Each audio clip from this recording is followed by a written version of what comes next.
Dr. Eric Kelly III and a host of phenomenal speakers from all around the globe for this 7-day virtual event that you don't want to miss. The mission of the Black Business Expo is to raise scholarship money from kids all the way from high school all the way from college. The Black Business Olympics is one of the largest Black business showcases in the world. It is an opportunity for businesses and companies to showcase their businesses globally. We are going to be giving away laptops up to $5,000 away to students.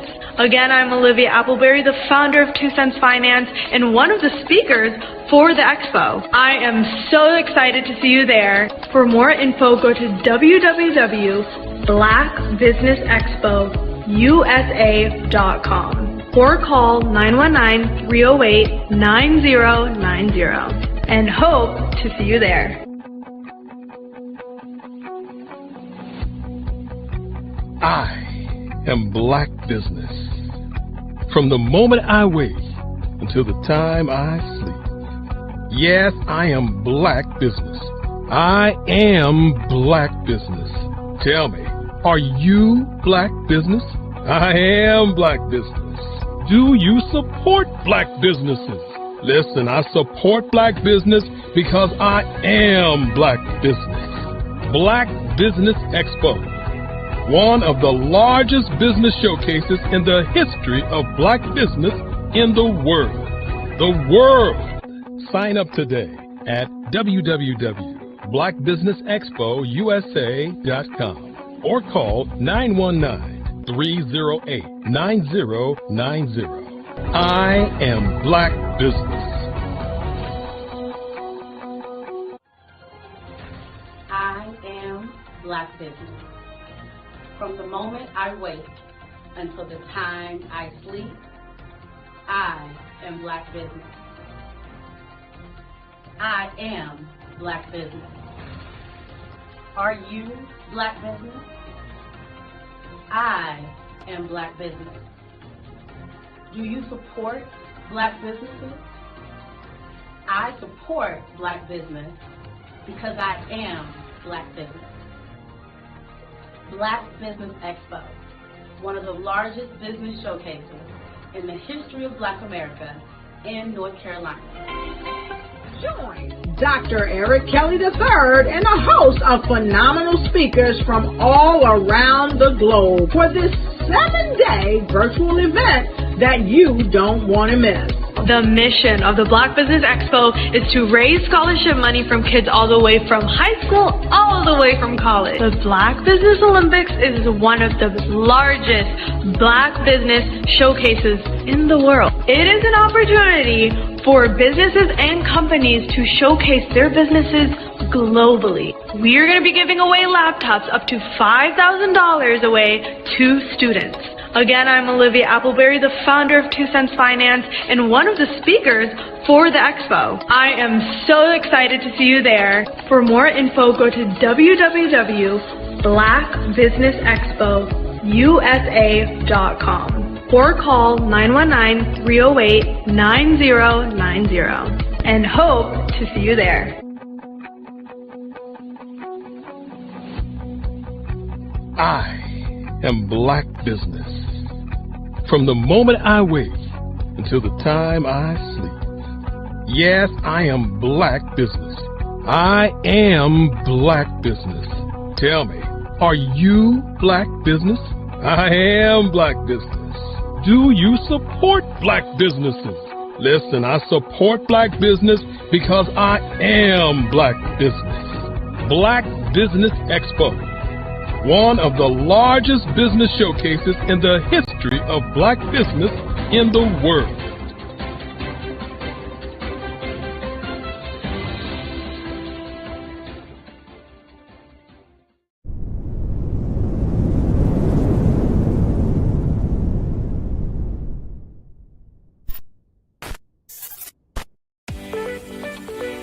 You are in the right place at the right time. The Black Business Network opens again for its Black Business Olympics, a 24/7 broadcast on business, strategies, global branding, social media marketing, finance, advertisement, and much, much more. Featuring the top, most powerful entrepreneurs and speakers and thought leaders from all around the world as they gather together for this phenomenal event. Join the Black Business Network streaming live into the metaverse, STEM City USA, Black Multiverse, Pod TV, Roku, Hulu, iHeartRadio, Apple TV, YouTube, TikTok, Instagram, Google Podcasts, Facebook, LinkedIn, IBM TV, Spotify, and Twitch. Tune in today and be a part of this amazing movement. The Black Business Olympics welcomes you.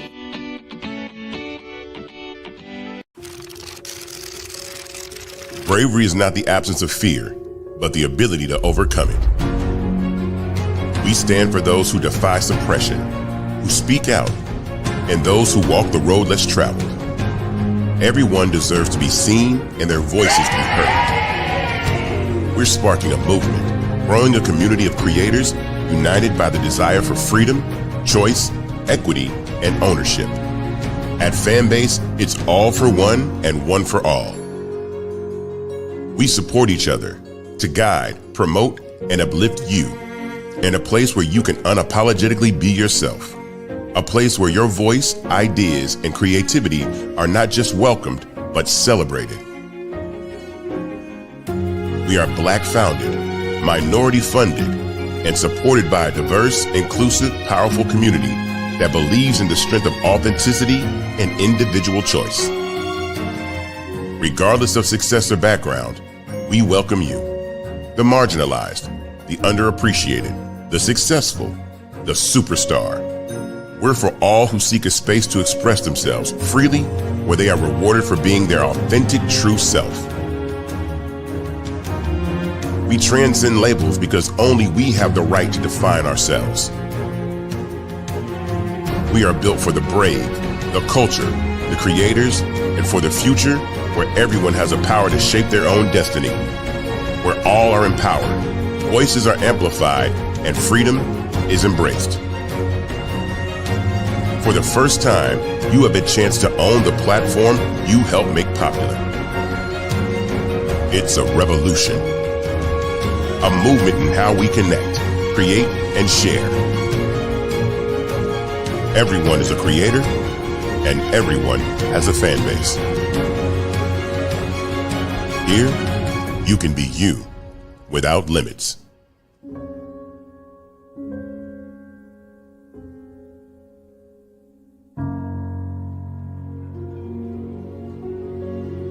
Phenomenal Tanya T. Wise, who is here from the great state of Maryland. Tanya, welcome and thank you for being with us today. Can you indulge our audience a little bit and tell them just a little bit more about who you are and what it is that you do? Well, I love being able to talk to people and have a magnetic attitude, being able to just show them. So I always like to say, level up is Coach at Tanya T. Wise here. So can you tell our audience, just give them a teaser about what your presentation will be about? So my philosophy is that we should all be living our dream life. So tomorrow I'm going to talk about how you start living your dream life. What are some of the things that you thought about in your childhood that you just kind of let go and dormant? Wow. And I want to reignite that and just give you some pointers and some tips, some tools, some strategies to be able to start living your best life now. And guess what, Wanda? And leave an inheritance for your legacy. Oh my goodness. Okay, I know that's resonating with a lot of people. I've heard that you have a dynamic coaching program. Can you tell us a little bit more about that? Absolutely.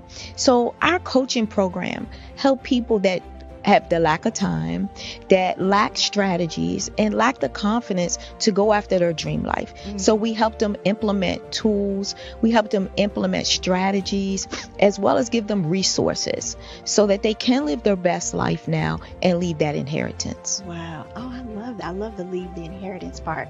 Listen, you are dropping some major nuggets, and I know a lot of what you're saying is resonating with a lot of people, but I think we're all curious, how did you even make this transition into the speaking and coaching arena? What's the story behind this? So I started out in finance, and I realized that a lot of people don't necessarily go after their dream life because of the lack of finances or the education behind finances.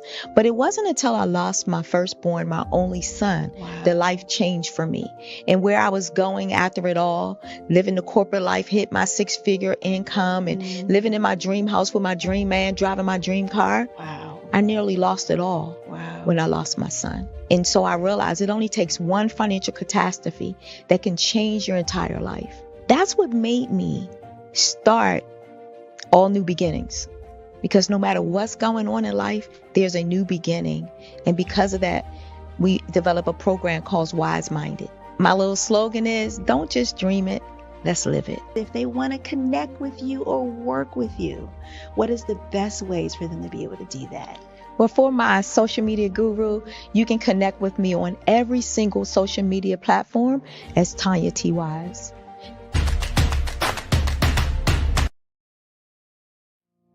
Did you know that approximately 333.34 million businesses exist today, according to a report from 2021? And you may be one of those businesses, or maybe you're not in the business market yet, but you're aspiring to be a business owner.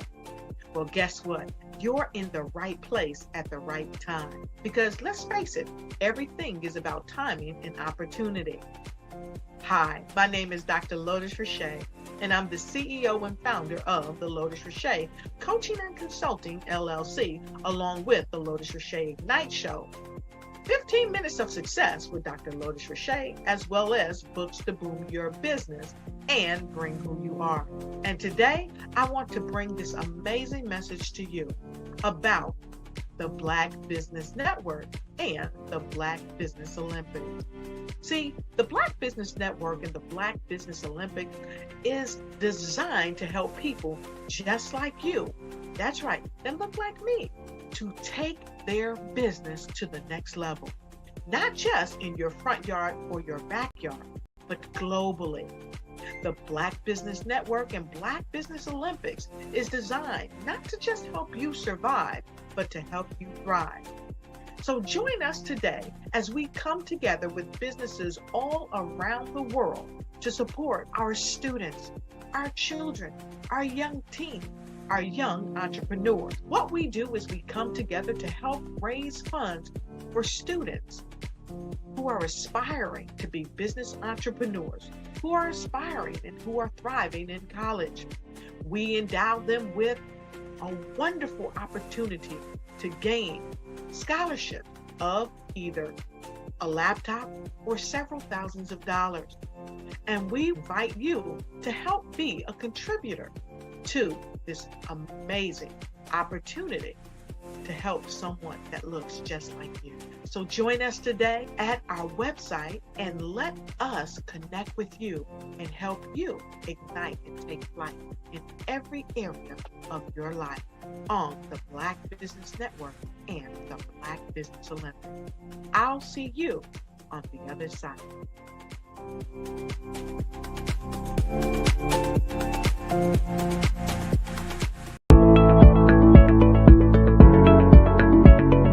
Prepare for what's coming and dominate in economic winter. Stand strong and thrive by showcasing your great products and services globally through the Black Business Network and Black Business Olympics. The Black Business Network has showcased over 2,000 companies with over $7 billion in sales each year. Over 10 million attendees have viewed the rebroadcast each month. Through the Black Business Olympics, unique styles of business training and mentoring are turning students into business owners and entrepreneurial warriors who will dominate in any economy. Gain the ultimate advantage of the Black Business Olympics, 7 days of unbelievable topics and speakers speaking around the globe. Donate your time and experience to provide expertise and scholarships to students worldwide and change the world. Now, more than ever, new insights, tools, strategies, and capabilities are needed. This is your chance for a major presentation to the world. Fill out the form and join the more than 2,000 speakers who have presented to over 200 countries. Join the Black Business Network streaming live into the Metaverse, STEM City, Black Multiverse Enterprises, Hulu, Amazon, YouTube, iHeartRadio, Apple, Facebook, LinkedIn, Pod TV, IBM TV, Spotify, and Google Podcasts. Sign up today. Spaces are limited, and we will see you there.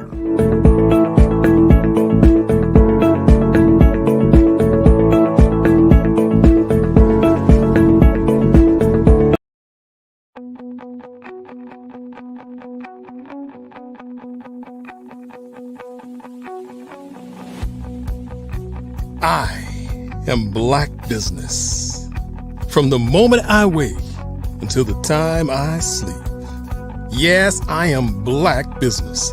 I am Black Business. Tell me, are you Black Business? I am Black Business. Do you support Black businesses? Listen, I support Black business because I am Black Business. Black Business Expo, one of the largest business showcases in the history of Black business in the world. The world! Sign up today at www.blackbusinessexpousa.com or call 919-308-9090. I am Black Business.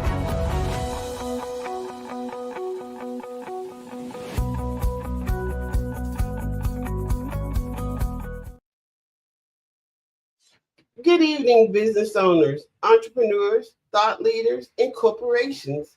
Welcome to the Black Business Network. My name is Crystal Gomez. I am your moderator for this session of the Black Business Network. The Black Business Network is a 24-hour business network showcasing Black businesses, business owners, entrepreneurs, and thought leaders worldwide. We have speakers from North Carolina, London, Singapore, Africa, Japan, and cities all over the United States.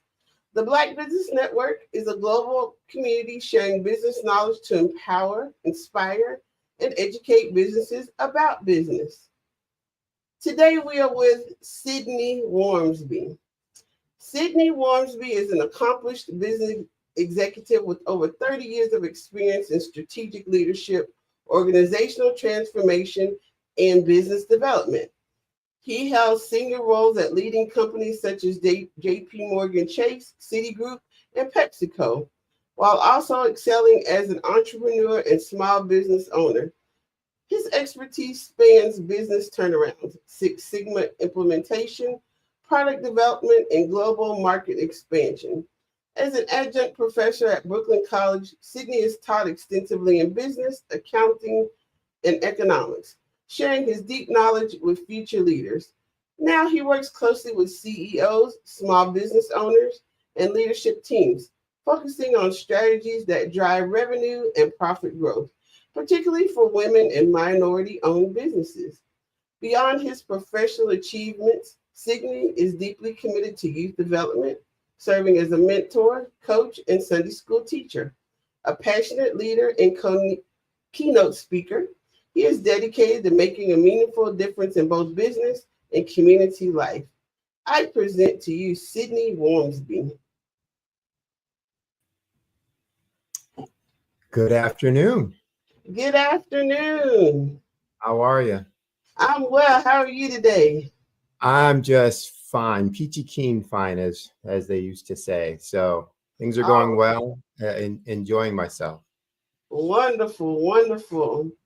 Well, let's get right to it, if you don't mind. Oh, yes. Love to. So tell us what inspired you to pursue a career that integrates corporate leadership with entrepreneurship. Well,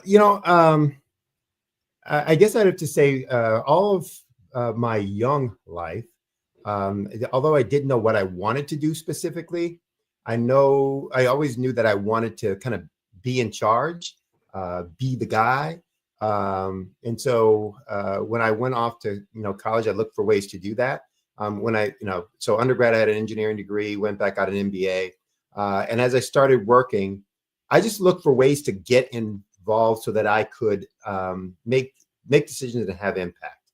And as I moved further along in my career, moved further and further up, one of the things I started identifying is, I'm driving all these results at all different levels, of an organization, but I really wanted to have a little more freedom with doing that.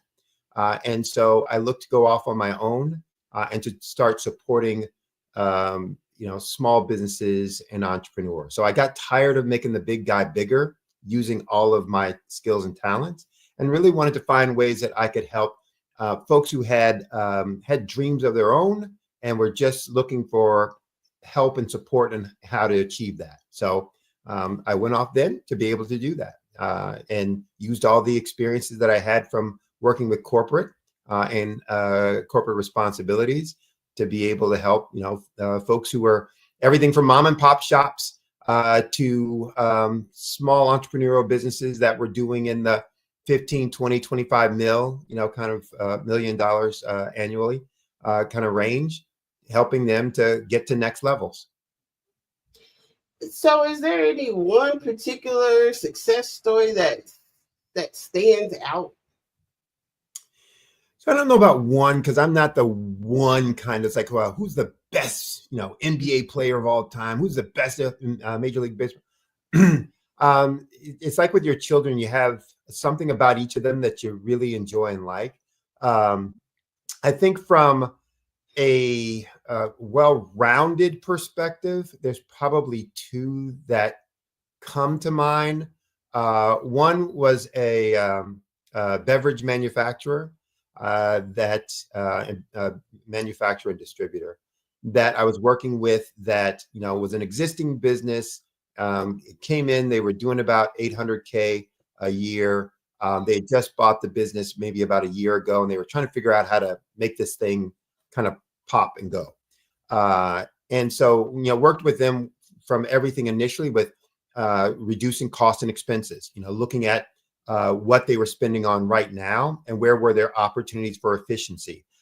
Looked at everything from their vendors for their raw materials inventory. Looked at what chemicals and items they were using for their raw materials. Hey, could you use something that didn't require this specification but had this specification instead? Looked at their overhead expenses, things like their telecom charges and utility charges, et cetera, and what were they using as rates and codes and all that other kind of good stuff. So looked at all those kinds of things and was able to reduce their cost by about 20% in the cost of goods area and about 15% in some of the overhead areas. So having a net improvement there, but then started working with them on some of their revenue generation things. So they had a distributions agreement that was really heavily focused on benefiting the distributor and not them as an organization. And because they just didn't know any different and any better. And so worked with them on some of those things that actually brought more revenue in and gave them more exposure in the marketplace, worked on their messaging. So that was an example where it's a manufacturer, with, some complexity to their business that I was able to help them kind of in each and all of those categories. The other one is one actually that I'm still working with. That is a woman who's starting up a farm. It was the first time that I'd ever worked with a farmer, as part of my business consultation or consultancy. And, so everything from startup and helping her identify what market she should be going in and why, helping her with the business planning, helping her with kind of securing funding and going out and pitching that business plan to different funders for grants and for loans, et cetera.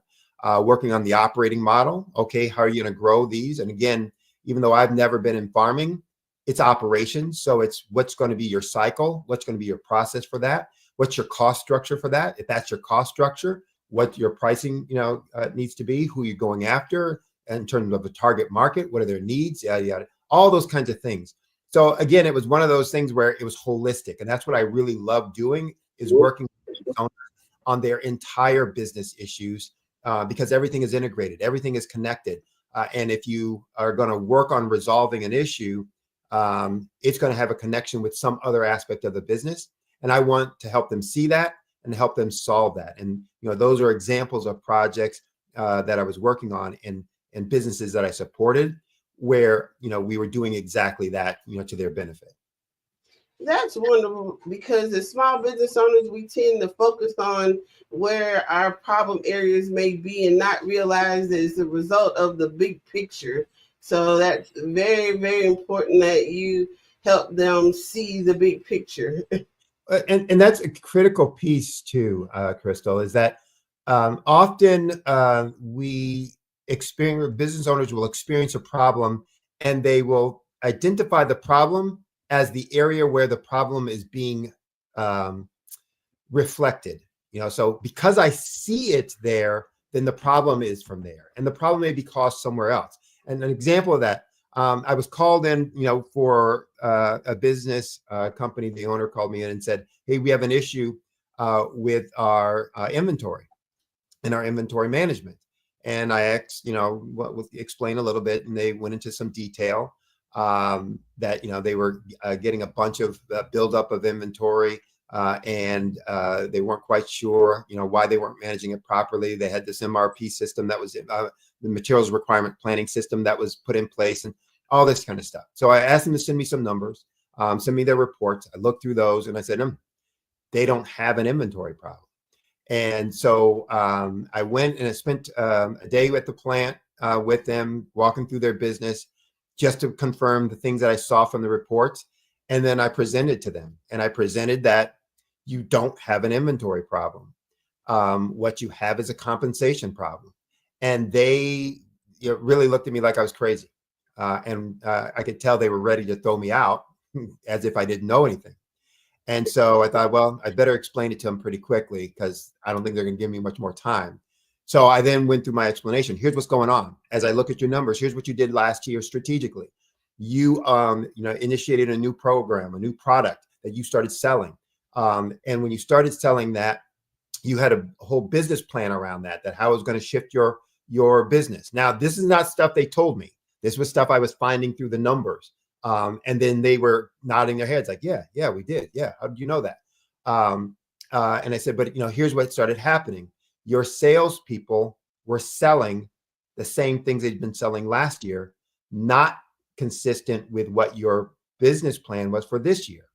And the reason why is because they were still being compensated based on their commission structure was still based on the old product from last year. And they were making more money off of those old. And when they're making more money off of that, they're going to sell that. And that was different than what you were forecasting, and therefore different than what you were ordering, and therefore different than what you were scheduling in your production operation. And so that created the bottleneck. It's not that you weren't managing it properly. You weren't managing your compensation structure to match what you were asking the business to do. And so it was an example. And at that point, they're like, oh my gosh, that's true. That's what happened.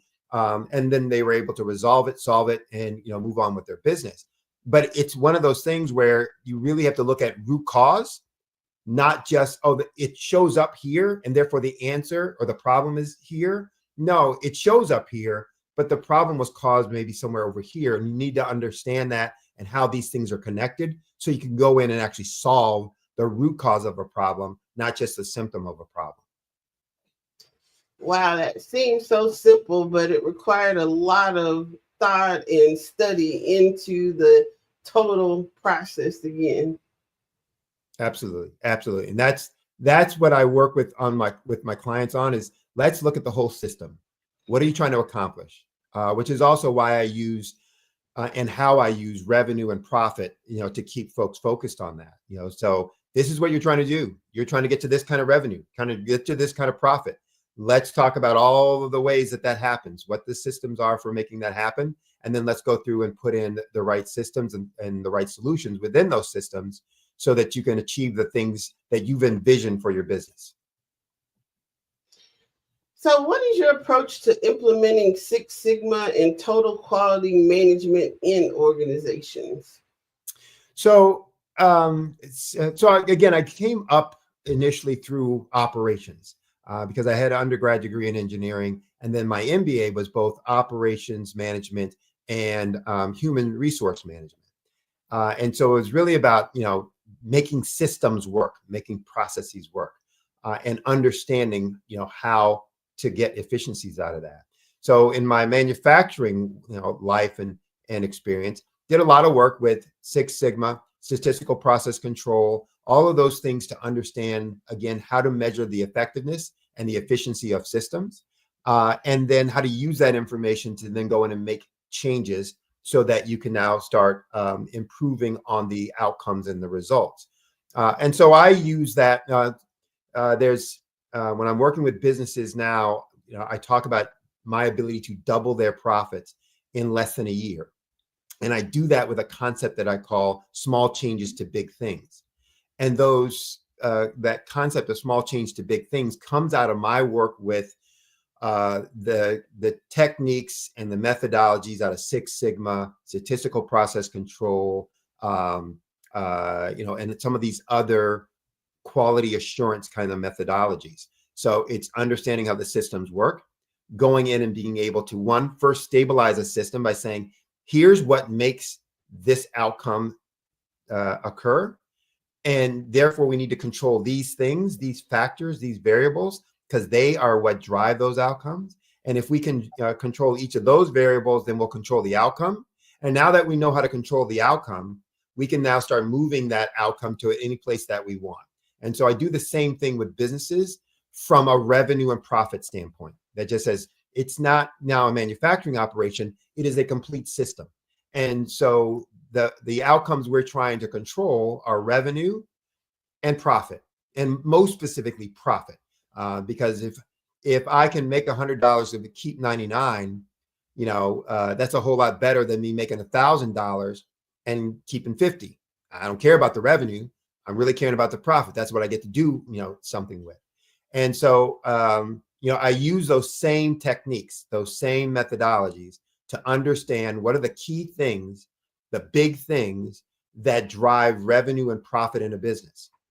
And when I know those things, in which they are the same, they're the same 5 things in any business, I then say, okay, what are the systems? What are the strategies? What are the processes? What are the behaviors that make these 5 things get better or get worse? And if they're not performing well in the organization now, I know what to look at and look for why it's occurring, and therefore what to change. And if they're already doing okay, but we want to do better, we know what things to go in and make changes to. So that's how I use that process or those techniques right now. And that's why I can also get the results that I get with my clients so quickly, because we're talking about changing process. We're talking about changing procedures. We're talking about changing behaviors, which take no time. As soon as you decide you want to do it, you can do it. It takes no money, because I don't need to go buy something to change my behavior. I don't need to go buy something to change the system that I use or the process that I use. And so I can implement these things quickly. I can have impact on them quickly, and I can get results on them quickly, and therefore be moving forward in the business. So what would you say is the most important business skill a leader should have to navigate complex situations? Ooh, the most. I have to pick from maybe 2. I might cheat on this one and say, not one, but a couple. I guess one is good problem solving skills. The ability to really see and assess what the issue is. That's an important piece. But then the next piece is just as important. It's adaptability. How do you adapt what you are doing to correct and address the issues that you're identifying? So both of those things are important, but used in used in a logical way. So I do a talk that I call the 3Ds, and 3Ds for success. And in there, I talk about dedication as one D, discipline as a second D, determination as a third D. And dedication is simply commitment to a goal, an outcome. That if you're going to be successful, there has to be something that you're committed to, that you're not going to minimize, water down, settle for, or settle on, et cetera, et cetera, et cetera. It has to be something you're saying, I'm committed to that. And if you have that, then the next thing you really need to have is a discipline about how you're going to achieve that. And that's about a process that you're going to use, an approach, a strategy, et cetera. But that third thing is determination, because you're going to face obstacles. You're going to face sacrifices that need to be made. You're going to face challenges. You're going to face people who are resisting, or things that resist what you're trying to do. And so you have to be more determined than those forces. And so if you can do those three things, then you're going to be successful. To be able to identify what's really the issue, what's really the problem, and then be able to adapt within that helps you do those 3D things much more effectively, and therefore, much more successfully. So is there a time where you helped the company break into a new global market? Oh, yes. I will. So I'll talk about some of the things I did with corporate, because that was a lot of what I did as a global product manager, global ops and tech manager, et cetera. But then I'll talk about how I apply that with my small business clients as well. So, when I was with JP Morgan Chase, my role there as a global product manager, and I was responsible for new market entry, creating a product or service. In this case, it was service, creating a service that we wanted to use, for our large money fund clients, to do some retail investment activities in markets that we weren't already in. And so, that was my role, that was my task. And so as part of that, I had to go out and do everything from market research, so looking at regulatory requirements, customer research, looking at things like, what did they want as a specification of this service? How are they going to use it? And combining that with the regulatory requirements. What was the competitive environment? Who were the competitors now? What were they delivering? And what was good about what they delivered, and what was bad about what they delivered? What was their pricing, et cetera, et cetera. Based on all that, what were we going to offer, and how were we going to offer it? What was our system for offering that?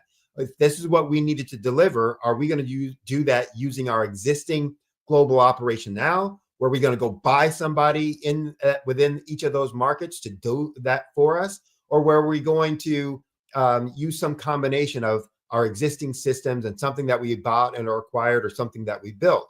And so then I had to pull all that together, and then we went out and sold that. So that was an example of what I did on a enterprise-wide, Fortune 50 company level in all these markets in Europe, in Asia, and Latin America. But I take that same approach when I'm working with my small and mid-sized business clients, when they're going into new markets, whether those are global or just, different segments within a market, the domestic market here in the US. But there was an example with a client recently where they were importing their materials from a global market.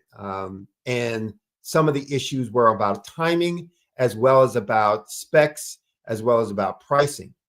So using some of those same things to work with them on, hey, let's look for different sources. What's really important and critical for what you need, and who might, be able to do that, and where else might this exist, so that you can get it on better lead times, at either an equivalent or a lower price, with the same kind of quality levels that you have. And we were able to do that in short order, just through that same process or those same kind of techniques.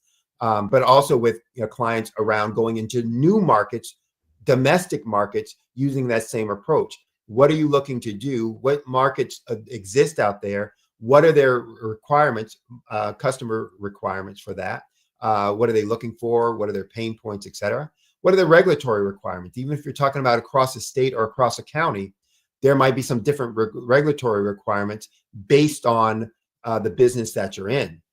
And so based on that, what are you going to do and how are you going to offer those services that have to be a different model than what you're using in this other area here? So working with them on all those specific kinds of issues so that they know that when they're putting something out there in the market, it's going to be the most effective for the target market within the region or the territory that they're operating in, and looking at all those aspects. So what are some of the most common mistakes you see small business owners make, and how can they avoid them? So how do I want to prioritize these? One of the, I'll talk about two, maybe because they're the most fundamental and foundational. There are several, that folks make, but these two I see almost all the time. And they're almost the first two that they will make, even when they're making others. One is around kind of differentiation. Where's your place in the market? And they make a lot of mistakes around that. And I'll go into some depth and detail in a second. And the other is around scale and ramp up time or growth time, in trying to get to a certain scale and size. On the branding kind of market differentiation, one of the big mistakes I see people make when they first get into business and then long into their business is they're trying to be everything to everyone. And you've probably heard people say this when you ask them, so who's your target market? And they will say, with all sincerity and seriousness, everyone's my my target market. Everybody needs what I'm doing. And they believe that. And first of all, it's not true. Everybody doesn't. Second, even if it were true, I can't market to everyone because everyone is different. And even if 5 people who are very different need and want my product or service, they're going to want it for different reasons. And I got to speak to them if I want them, to actually look at and evaluate what it is I'm doing.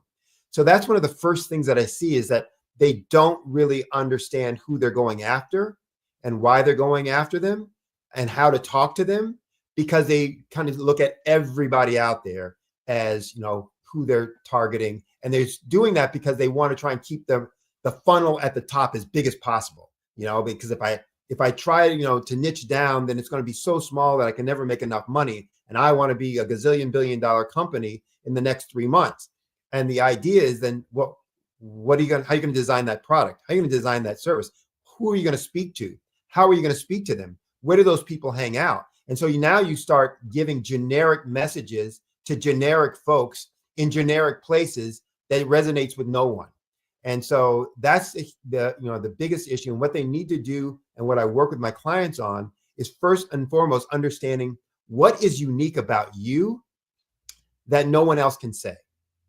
That, a skill, an experience, a capability, what is truly unique about you that no one else can say, and how can or will you use that to solve a pain point that your target market has?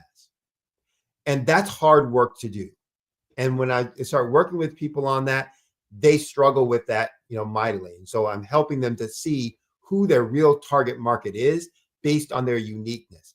But I'm also helping them really see what is truly unique about them. And so from that perspective, what we then need to do from there is say, all right, now I can start making these other decisions about the business. What your product should be in terms of design, what your pricing should be, what your message should be to this set of the market versus that set of the market, so that it can be resonate and connect with them much more.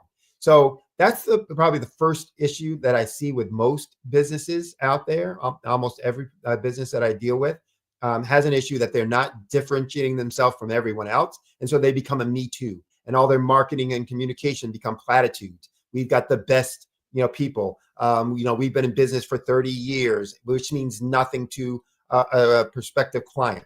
The second is in terms of scaling, that they try to ramp up and scale too fast before they really understand. So they're buying equipment, they're buying services, they're buying all kinds of marketing, spending all kinds of money on marketing before they really know what works, and why it works.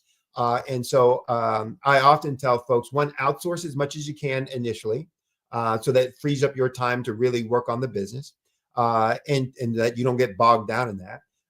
But two, so that you can control those costs and expenses and reduce fixed overhead, so that you can be more flexible and nimble and grow.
Sure, what happened? All right. So I'm not either. How do you guide leadership teams to achieve explosive revenue growth? So I'll double back on what I was talking about earlier, that I hone things down to the few critical. And if I'm focusing on the few but critical, then I'm going to be able to work faster and deliver more. So it's, again, that small change to big things. There are 5.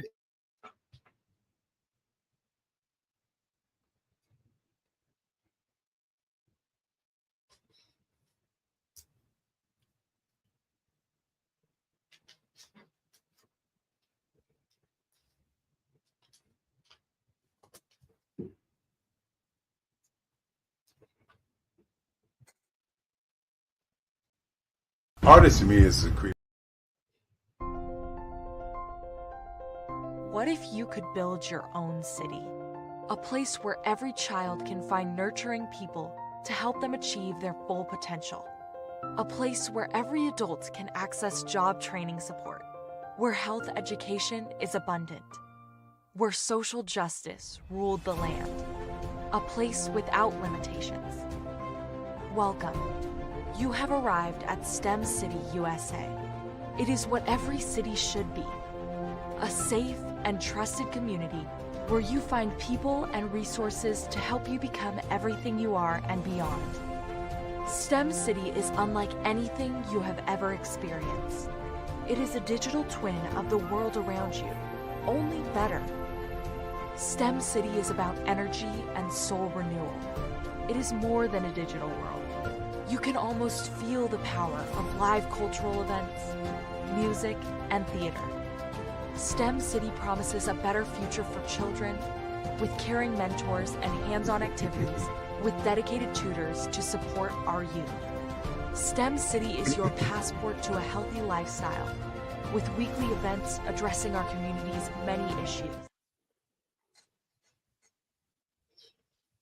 So share with us those 5 traits, please. So the 5 traits are this. 1, more leads. So if you want to grow your business, it comes from 5 areas: more leads, more conversion of those leads to paying customers, more transactions from each of those customers, so you're deepening the relationship with each of those customers, higher prices that comes from a stronger, higher valuation proposition with those clients and target market, and 5, the 5th area, reducing costs and expenses by becoming more efficient, so that you can drive more of your revenue to the bottom line and profit. So all growth from all business comes from those 5 areas. I don't care whether you're General Motors, General Electric, or General Acme, whether you're mom and pop that's been in business, for 30 years, a startup, or whatever industry. All growth from all businesses come in those 5 areas. And there are specific strategies that you use and processes that are important within each one of those. And so the key really is to understand those and make sure that you're spending time on implementing and institutionalizing those with the right behaviors, with the right processes, so that they will be working to generate leads on demand and therefore revenue on demand, and then flowing through with efficiency to get profits at the end of that funnel. So that's what I work with businesses on, identifying that for each of their specific systems, so that they can grow. And because, again, there's no cost, no time to implement, no extensive time to implement, we can get results very quickly and typically double profits within 12 months time frame. Well, wonderful. So tell us, what do you enjoy most about teaching business and economics at Brooklyn College? Well, it's probably the same thing I love about working with small businesses as a consultant, or learned, or that enjoyed when I was working at corporate. I love having impact and making a difference, and helping people get to where they wanted to go. And so whether I'm teaching a class or whether I'm teaching a business owner how to be more effective with their business, or when I was with corporate and I was teaching my staff how to be better at what they do so that they can go on to the careers that they wanted to have. It's that same thing. I wanted to have impact and to help people get to where they wanted to be. And that gives me the most joy. That gives me the most that makes me the most passionate about what I do, and what energizes me each and every day. So what do you feel your experience as a professor has influenced your coaching and consulting style? Probably it reinforces, being a professor, you get people coming into your class at all levels of knowledge and understanding, or ability to adapt what you're saying and internalize it. And so that helped me to find ways, new analogies to use, new examples, etc., that would help each student kind of get it and understand it. And that helps me, working with an owner the same way, because every owner is not going to get every concept that I'm talking about. And so understanding that already from students' perspective, it helps me then to say, what's another way I can speak about this? What's another example I can use? What's an analogy that I can use from something that they know, a hobby that they have, a passion that they have, the business that they're in, so that it resonates with them and they go, oh, I get it, I understand now, etc. So that's probably how it's helped me the most. So what advice do you have for young entrepreneurs just starting out? It's probably not the business advice. It's more it is the personal advice. You can make money on anything that you want to make money on if you love it and you're good at it. So find the thing that you love most. And I'd say this for any young person going into a career, going into college, trying to figure out where they want to be. Find out what you love, what you're passionate about, where you want to make impact and make a difference, and then go do that. And you can find ways to monetize that, to make money off of that, if that's your choice. But you'll always be happy doing that. And you'll always feel fulfilled doing that. So if you're going to chase over, well, this is the hottest new industry and I want to have a business over there, then you're going to find yourself chasing things all your life going forward and maybe not being happy. So the biggest advice I would give is find what you're passionate about, find what you love to do, determine how you want to make impact and go do that, go make impact in those areas. And, you can find a way to make money and make a living, in any area then. And a lot of money, in any area, if that's your choice. So how do you mentor and empower women and minority-owned businesses?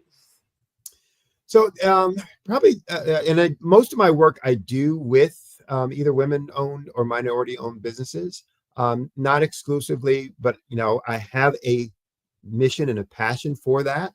And because they have often been excluded or don't have access to someone with the resources or the knowledge or experience that I have. And so I have a special interest in trying to make sure they get access to that. And, they face the same difficulties as every other entrepreneur out there. But there are some of those difficulties that they face that are a little more difficult because of who they are. So, funding is a problem for every entrepreneur. And if I asked any one of them, and every survey says access to capital is the number one issue of why most businesses fail, and that most business owners struggle with. That's no different for a woman-owned or minority-owned business. However, denial rates for loans and applications and grants, et cetera, are much higher for women-owned businesses and for minority-owned businesses. And so even though it's an issue for everyone, there are bigger issues for those folks because of the hurdles and obstacles that they have. And so I really get energized, enthused, inspired by helping those folks overcome those. Because at the root and at the heart for me, I'm a problem solver, and I get excited about solving a problem. And so it's a challenge for me. It excites me, it energizes me, et cetera. And so I get excited about that for that reason. But also because, again, they don't generally get access to someone with my background, experiences, et cetera. And I want to make sure, they have that same opportunity. So whether it's networking with them, being a referral source for them to, interact or introduce them to the right folks who can help or assist with them, or whether it's coaching them, any ways that I can help, I look forward to being able to do that. So as a deacon and Sunday school teacher, how does your faith and values influence your work?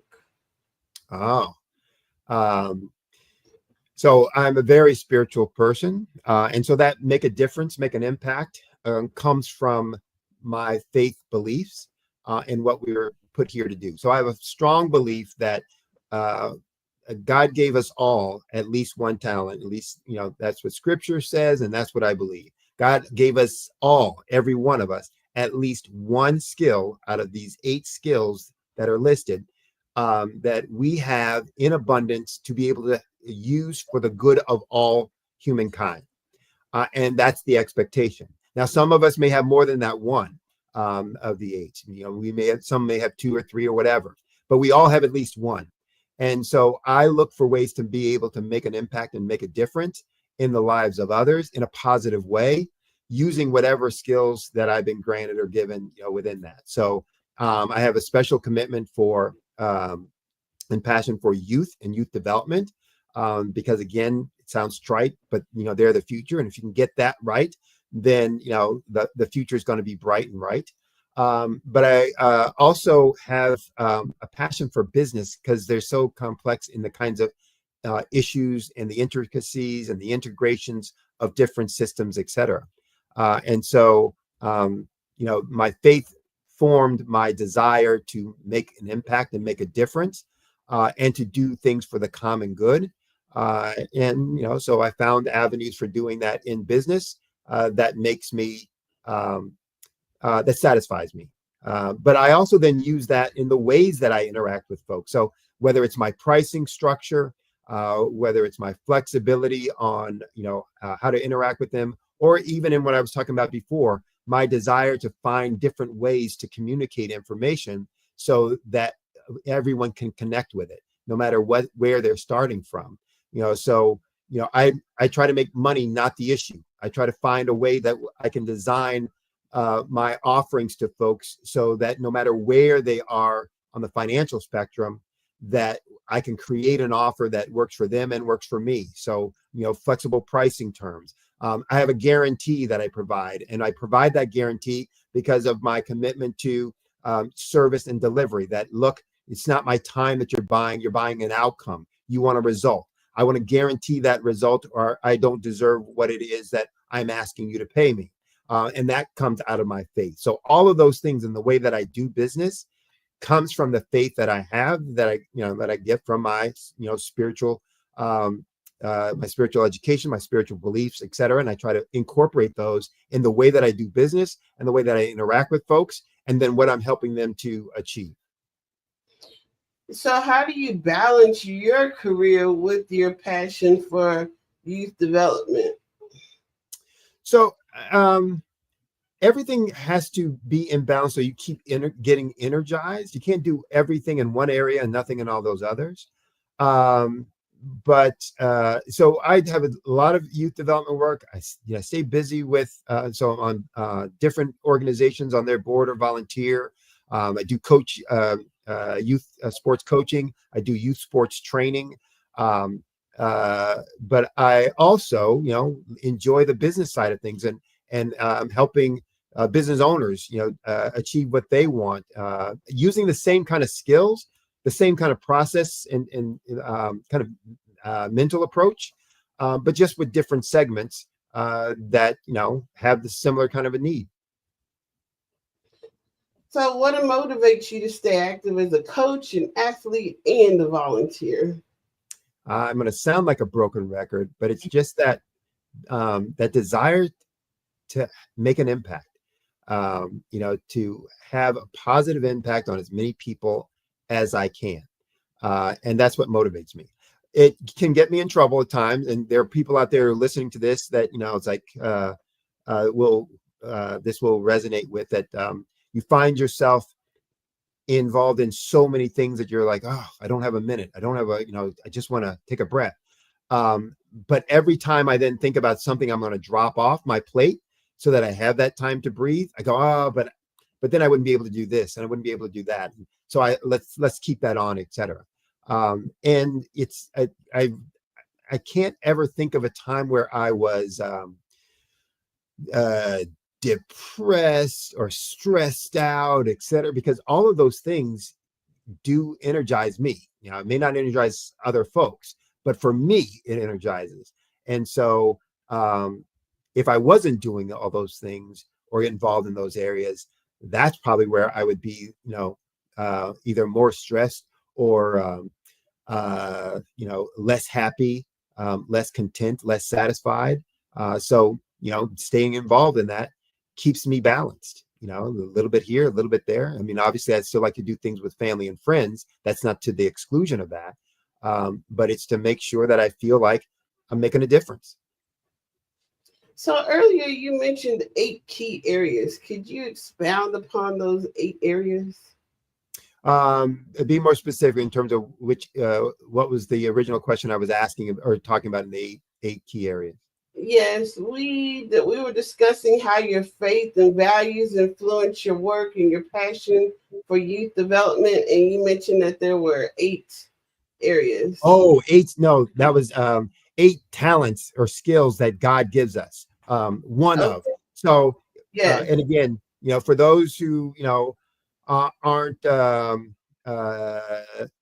maybe spiritually focused, this will still resonate.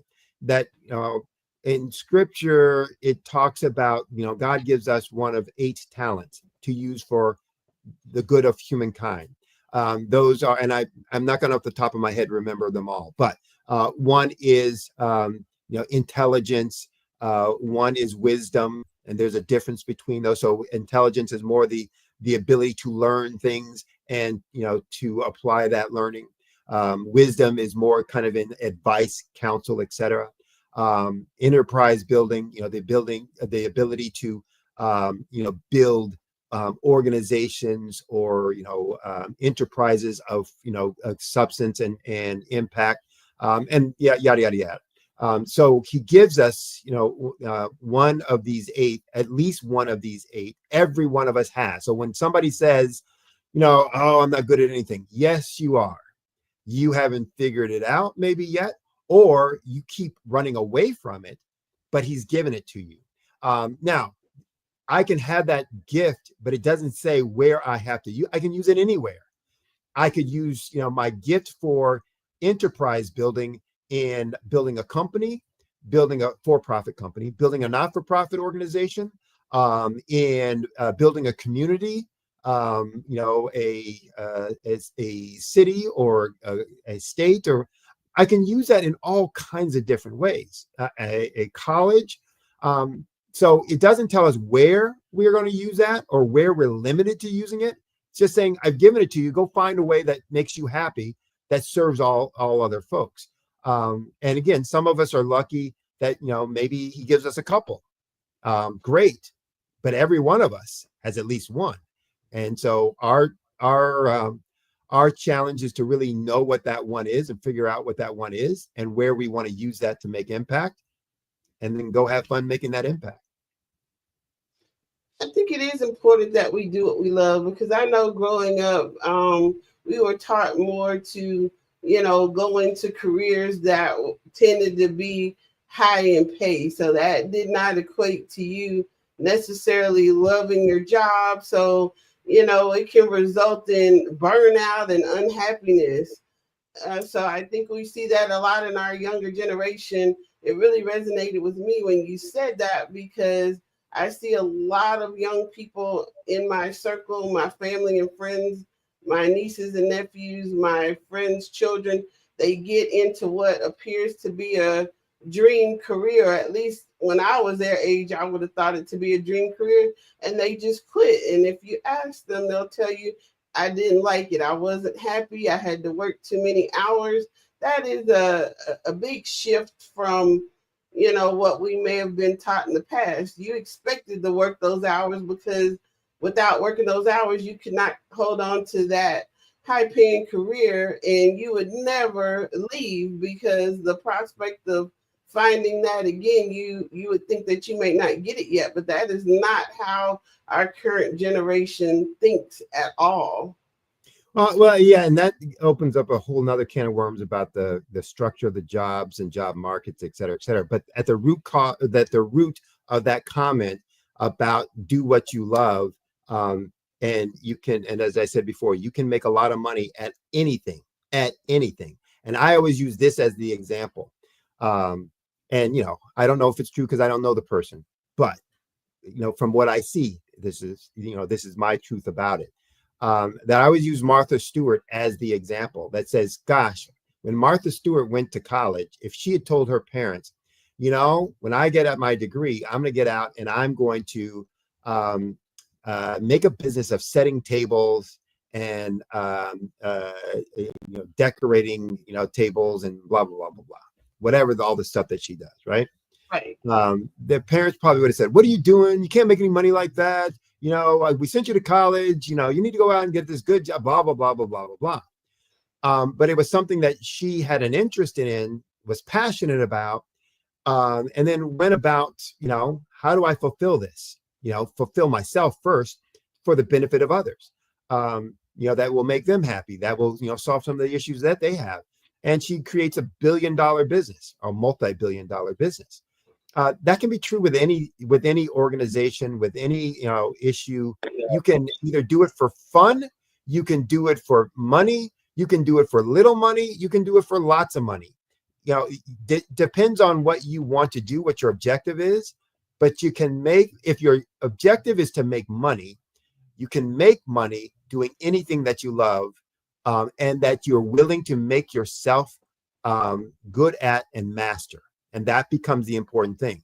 A lot of times folks want to make a lot of money, but they don't want to master that craft, whatever that craft is. Well, that's a recipe for failure and frustration. If you want to be the best at something, then you have to master it. And that means really knowing it and understanding and putting the time into it, and being conscientious about what you're delivering, along the way. And if you really are passionate about something, then you're going to want to do that. You're going to want to spend that time. You're going to get energized by doing it.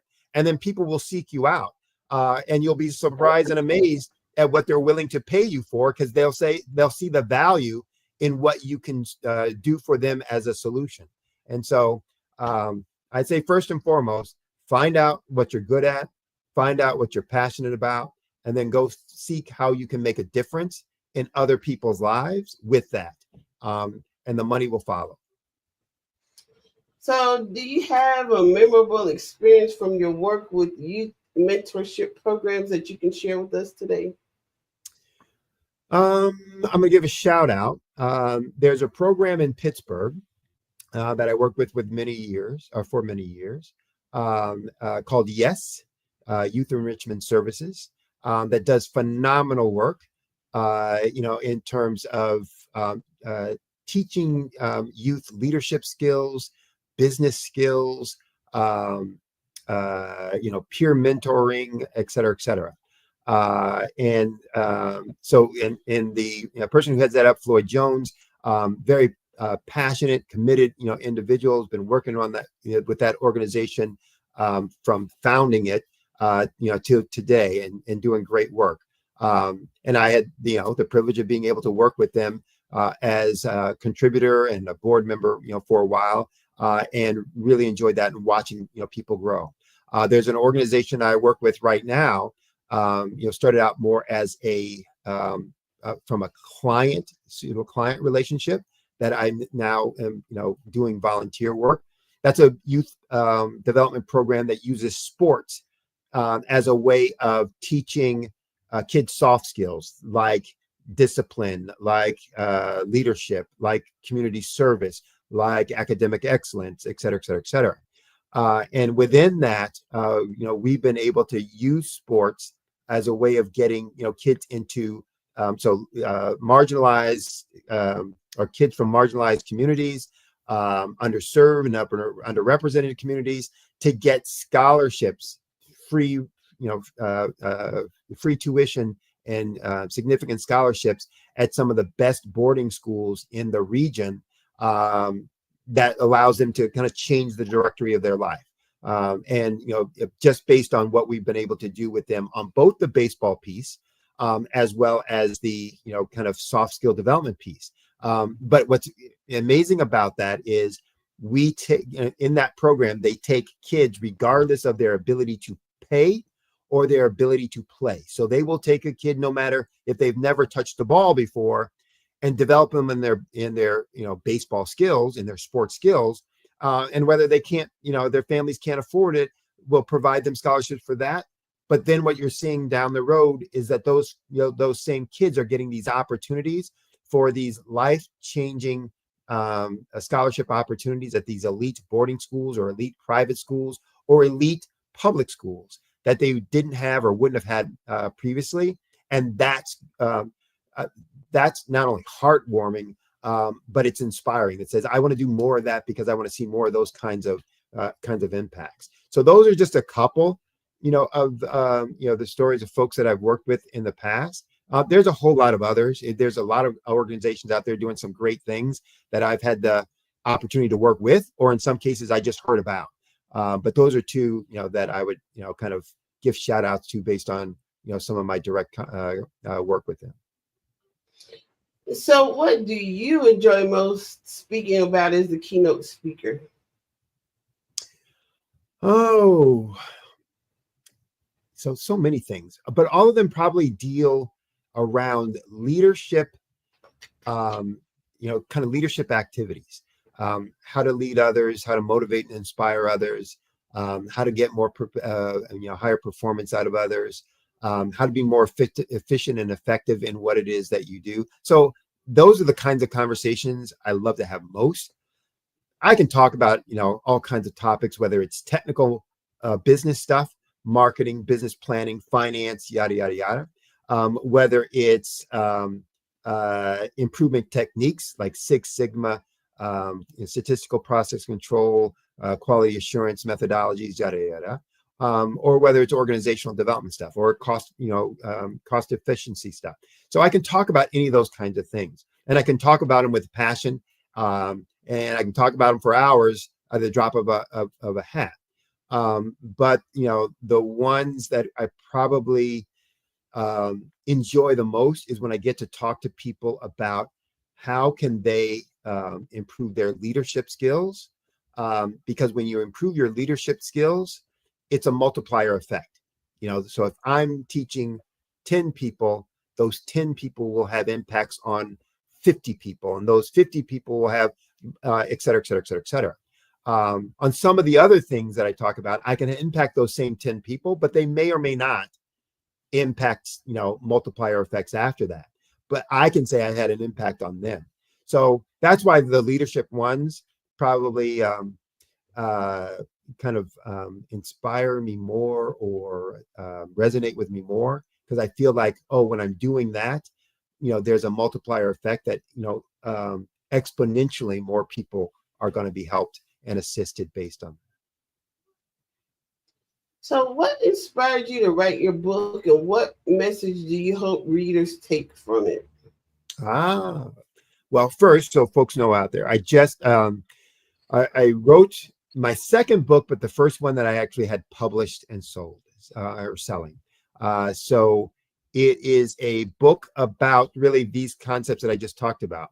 The book is called 1 + 1 = 11. The transformative power of small change to big things. And so you've gotten a little taste of what I'm trying to get as a message across in that book. It's a fundamental belief that business, like life, is not complicated. It's pretty simple and straightforward. And so I want people to understand how powerful making small changes to the right things can be in your life.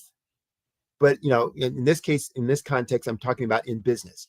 If you know the right things to work on and you make small changes to those things, that you can have transformative power over an organization, over a business. And that's what that book is about. It goes through, and when I talked about the 5 areas that all change, or that all growth comes from, there are approximately 40 different strategies that you can use within those 5 areas. Now, when I'm working with clients, I typically, in my first year, are going to work with them on probably about 12. So in the first 9 to 14 months, depending on the size of the company and how deep the issues are, I'll go through those 12 categories for progress and growth. But there are a total of 40. So the book goes through a little bit about some of the sample strategies you can use in each of those 40 areas and 40 strategies. So it's a book about 388 pages. It gives you some insight and ideas of things that you can do, specific things that you can do within these areas for growth. I wrote it more probably academically, meaning I didn't put as many examples, in there, because that would have made it even longer, and I didn't think that was probably the best way to go. But it gives people very tangible, specific things that they can do. You can buy the book, shameless plug. You can buy the book on Barnes & Noble. So if you go to Barnes & Noble, and it is, again, 1 + 1 = 11, the transformative power of small change to big things. And you can buy it online. It's not in stores. It's only online at this point. But would love for folks to reach out and get that and give me feedback. If you get the book, put a review online, that would be helpful and useful, and give me feedback directly about what you thought and how you're using it. Or if you have any questions once you get it, that how would I implement this within my business? Feel free. I think my contact info is on the back cover. So you can always reach out to me and then just say, hey, I want to, implement, your strategies for downsell in my business. How do I do that? Or what's the best way for me to do it? Happy to give feedback, to folks on that. So that's what I wanted to accomplish with the book, is to start giving people tangible things. I'm about empowerment. And so one of the things that this concept of small change to big things is about is empowering business owners to understand that growth is in their hands. So many business owners that I talk to when they first come to me are frustrated because they're not growing. And what they think is, well, I need to get a loan so that I can buy this piece of equipment, or I need to get a loan so that I can, pay for this kind of marketing, or I need to improve my P&L so that I have enough money to pay for marketing or this piece of equipment, et cetera, et cetera, et cetera. So they're always waiting for somebody else to do something, or to give them something or provide them something for them to grow. And what I want them to understand is, no, you have everything you need right now in your hands. No matter how badly your business is running right now, you have the power to change that through your actions. And again, the changes in process, the changes in procedures, the changes in behaviors that you can make in your business right now, which will change what the results are in your sales growth, revenue growth, and will change what they or make the changes in profit growth. And so I try to empower them with understanding these 5 areas, these kind of strategies, put them in place, and you'll see the transformation in your business. You stated we have everything we need to get started. I personally cannot stress that enough, because yes, we always think we need this, we need that. If I had that, I would be more successful. But it starts with us. The business was our idea, so we need to continue and realize that it's our ideas that keep that business growing. Right. And if you're not growing, and again, I get all problems, all ills, are solved by more money. So yeah, you give me enough money, I can do anything. But that's not a measure of my ability. That's a measure of the power of money. I take pride when I talked about I love solving problems. I look at it as a challenge. I love, what can I do when I either don't have everything I'd love to have, or when somebody says it's not possible. And so what I want business owners to understand is, look, you want to grow your business. You can do that without any help. There are things that you can do right now. Let me teach you how to do that. Let me help you and assist you in implementing those things so you can start growing and moving forward. The false logic and the false thought is, well, if I had money, then I could just, boom, I'd be there right away. No, you'll spend money wastefully. If your business isn't running well right now, and I gave you $1 million, you'd have $1 million spent in expenses, and your business still wouldn't be running well.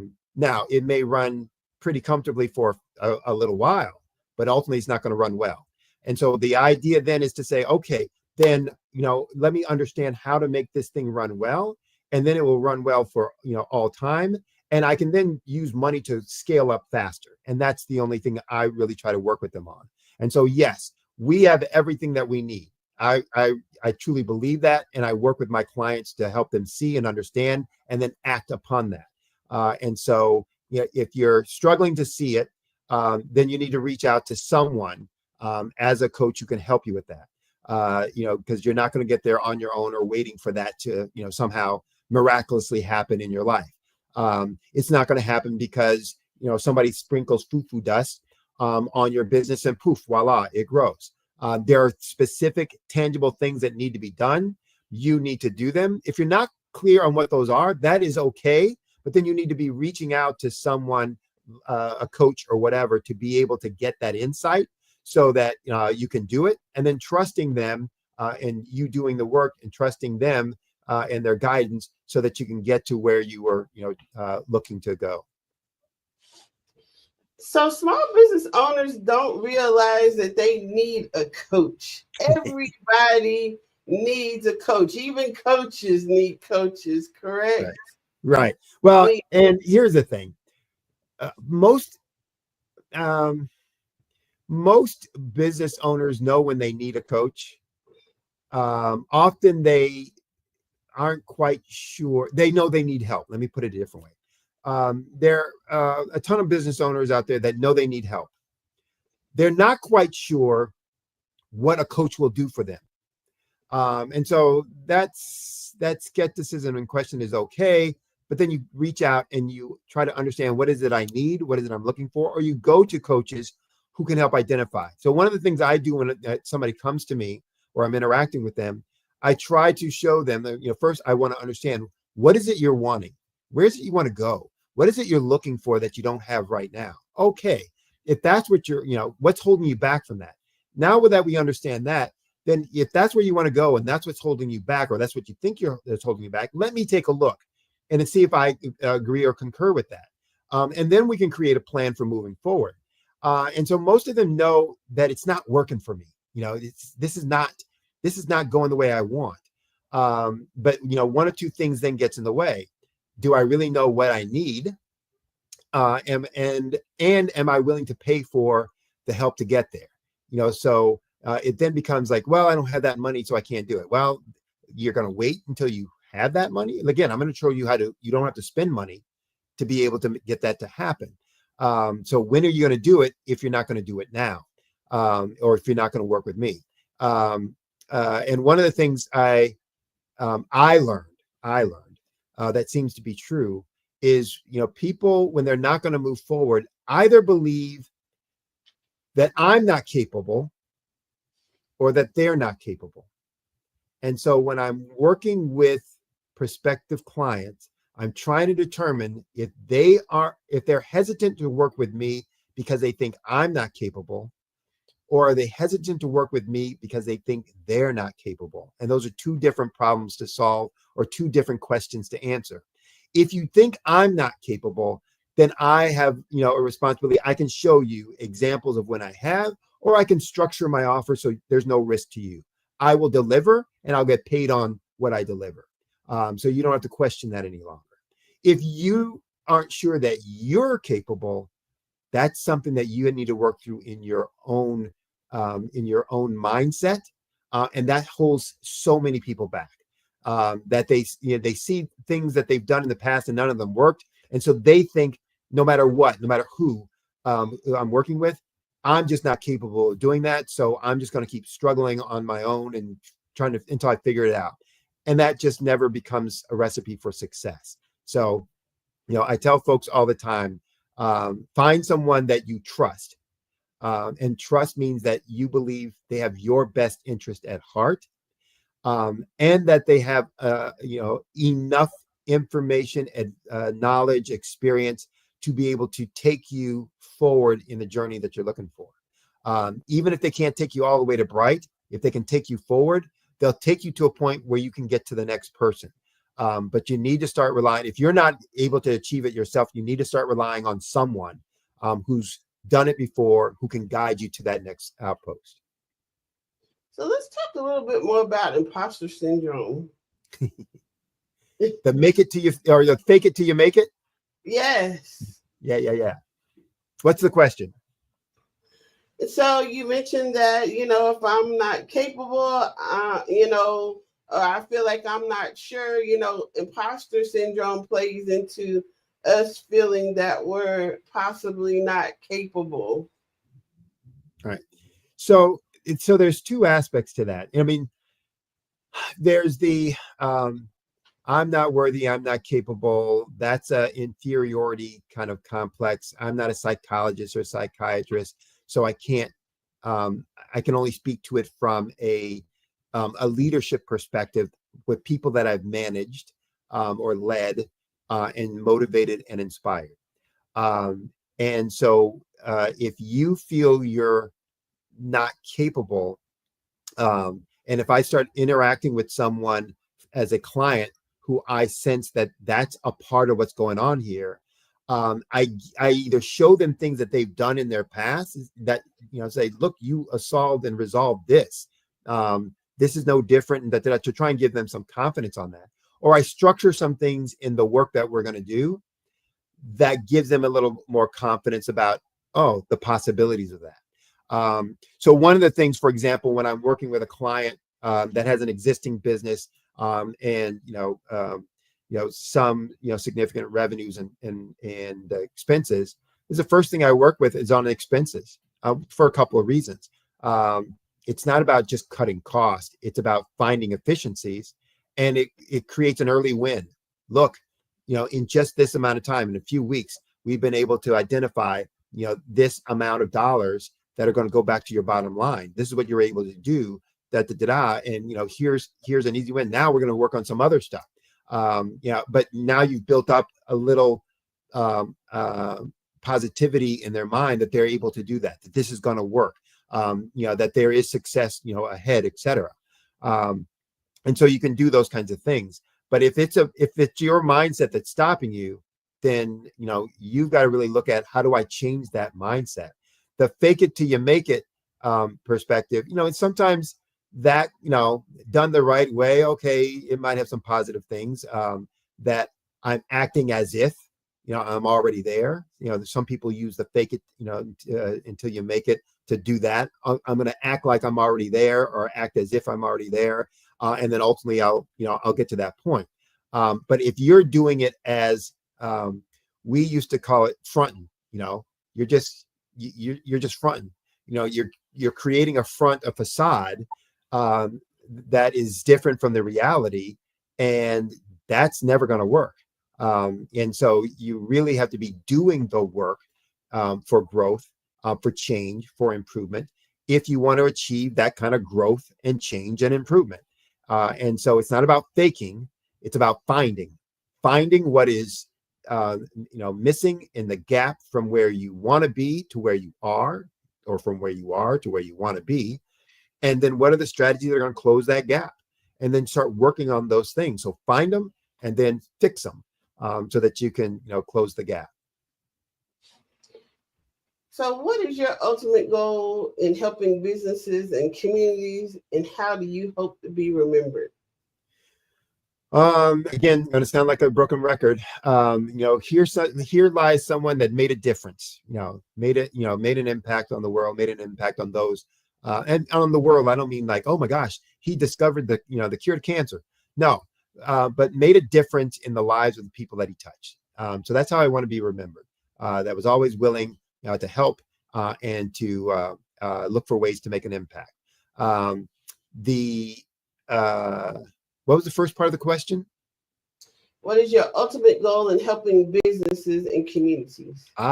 So the other, one of the ways. So I'm in the in the process of making my 2025, business goals and objectives, etc. So obviously looking at what I made for the plans for this year. What do I accomplish? How did I get that? What did I miss? Why did I miss that? Yada, yada, yada. One of the goals I'm setting for next year is around a dollar volume of impact. So I'm setting that at 25 million, that I want to have a quantifiable impact of $25 million on whatever number of businesses that I, interact with over the course of the year. Now, that can mean I work with 25 businesses and have $1 million impact on each. That can mean that maybe I work with one business and have a 25 million, so you can get there a lot of different ways. But I'm really looking for, ways to quantify that and to drive myself to, reach more and more people, to be able to do that. And more and more creative ways to do that. So I started looking at it. Well, if I want to do that, how many of those, dollars of impact do I want to be paid for? How many of those dollars of impact that I want to charge for? What would be if I was doing that? How many businesses is it? If I was doing the same kind of businesses that I did this past year, if I want to do a different size or kind of business, next year, what does that have to be? So to start thinking about, okay, what do I need to do the same, or what do I need to do different? What do I need to do more? What do I need to do less? All that kind of good stuff. But that's one of the ways I want to have impact, That's one of the ways I'm going to measure impact next year. So for those who are out there listening, who want a piece of that impact, feel free to reach out to me, and you can be a part of that success story. Well, I have thoroughly enjoyed speaking with you today. I personally have been thinking about what I'm going to implement differently in 2025, what my goals and strategies are, and you helped me to put that into focus. I would like to thank you for that.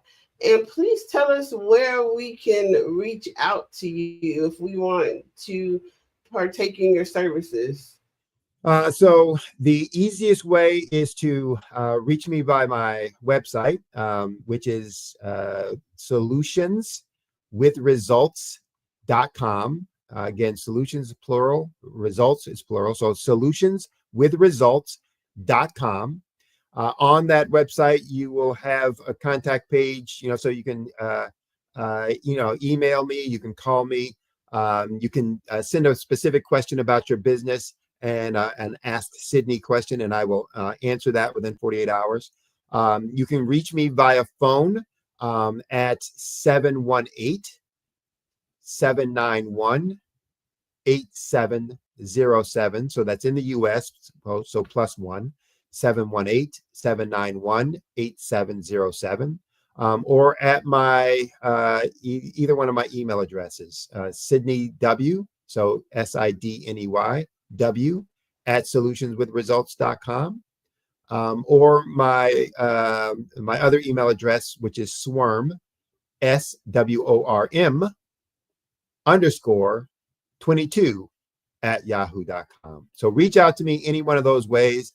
I'm also on Instagram at Sydney Wormsby. I'm on LinkedIn. So I'm all on, on those kind of pages, not using Facebook at this point, but at least not active. But I am on LinkedIn, on Instagram, and from my website. So would love to hear from folks. And again, if you're needing help, guidance, assistance on your business, would love to be able to help out. If you're even just trying to figure out what should I be looking at for next year, I do a free consultation that will allow you to, understand what your growth opportunities are by looking at what you've done already this year and where you want to be, and giving you some insights as to specific to your business as what you could do, and therefore what impact that would have on your specific business. So any one of those ways. Well, genius is common, and we'll see you on the other side. Thank you. Bye-bye now. Bye-bye. The Black Business Expo's mission is to raise funds for high school seniors going to college or K-12 entrepreneurs.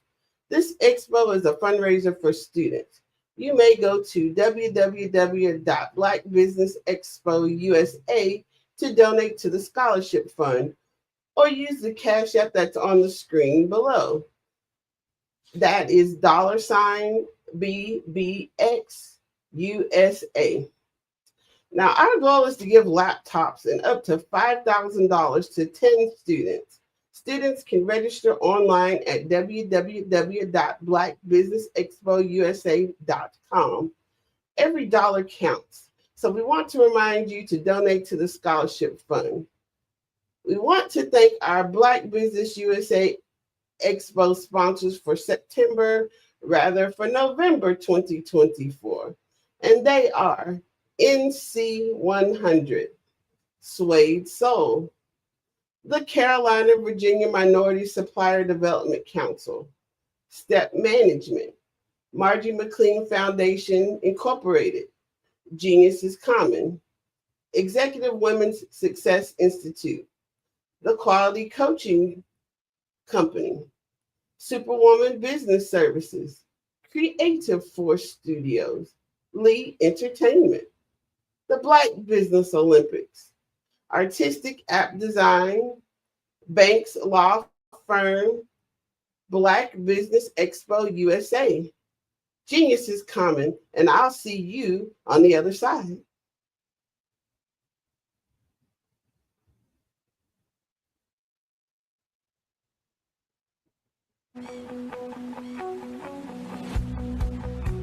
I am Black Business. From the moment I wake until the time I sleep. Yes, I am Black Business. I am Black Business. Tell me, are you Black Business? I am Black Business. Do you support Black businesses? Listen, I support Black business because I am Black Business. Black Business Expo, one of the largest business showcases in the history of Black business in the world. The world! Sign up today at www.blackbusinessexpousa.com or call 919-308-9090. I am Black Business.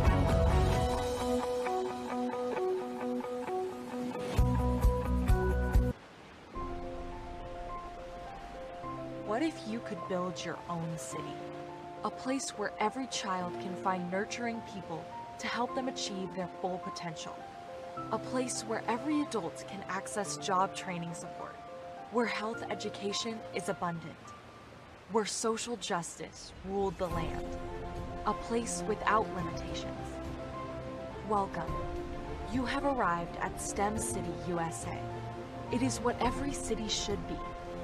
A safe and trusted community where you find people and resources to help you become everything you are and beyond.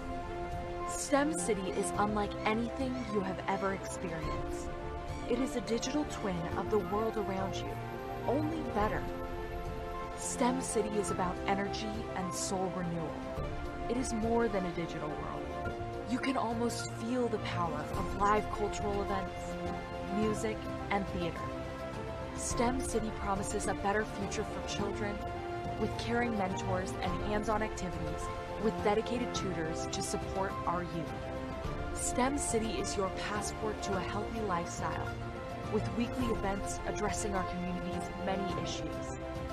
STEM City is your financial well-being with helpful information on wealth management, career advancement, job training, and so much more.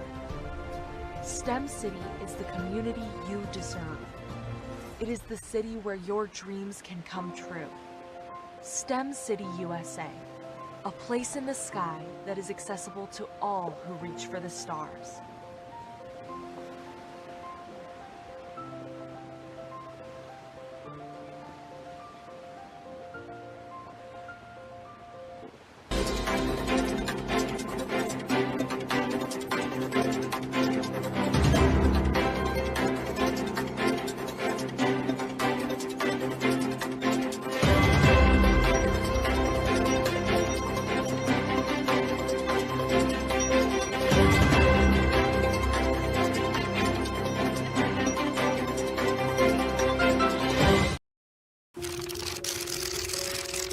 Bravery is not the absence of fear, but the ability to overcome it.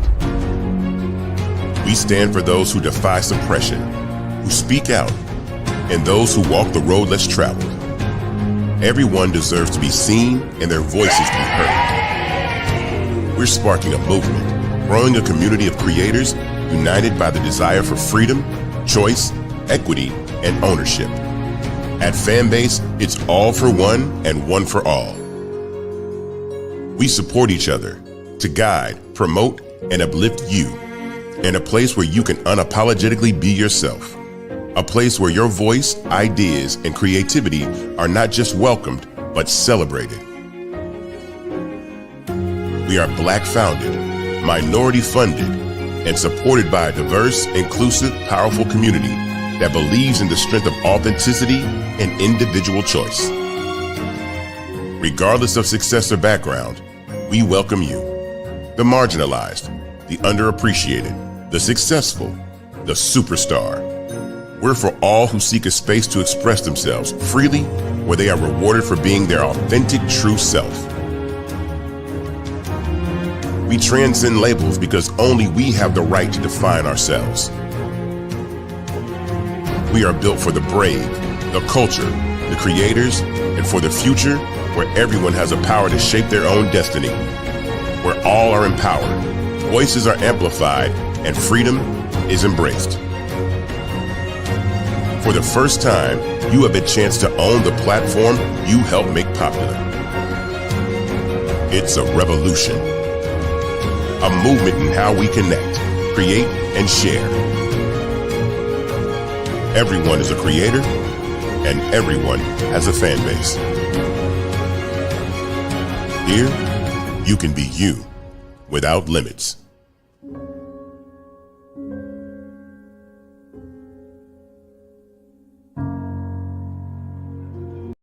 Welcome to the Follow the Brand e-commerce store where style meets quality. Dive into a world of exclusive apparel and unique designs. Whether you're looking for a statement piece or a casual tee, we've got something for everyone. Explore our diverse collection featuring brand t-shirts and custom designs. From the impactful Lead with Impact Vision to Victory series to personalized creations, our store offers a wide array of options. Discover courses and more, all designed to elevate your brand experience. At Follow the Brand, quality is our promise. Our products are crafted with the finest materials, ensuring durability and comfort.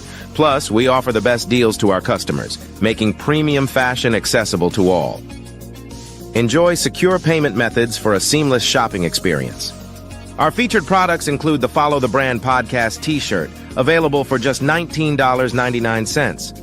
For those seeking something special, explore our cover art t-shirts, showcasing designs by Grant McGaw and 5-Star BDM and more, each priced at $89.99. Available in sizes small to extra large, these tees are perfect for any wardrobe. Don't miss our limited time offer on the special edition t-shirt. Featuring the 5-Star BDM logo on the back and your favorite guest picture on the front, this exclusive piece is now available at a 20% discount. Shop now and make it yours. Enjoy worldwide shipping, bringing our high-quality products to your doorstep no matter where you are. With the best offers and secure payment options, shopping at Follow the Brand is not just convenient, it's a pleasure.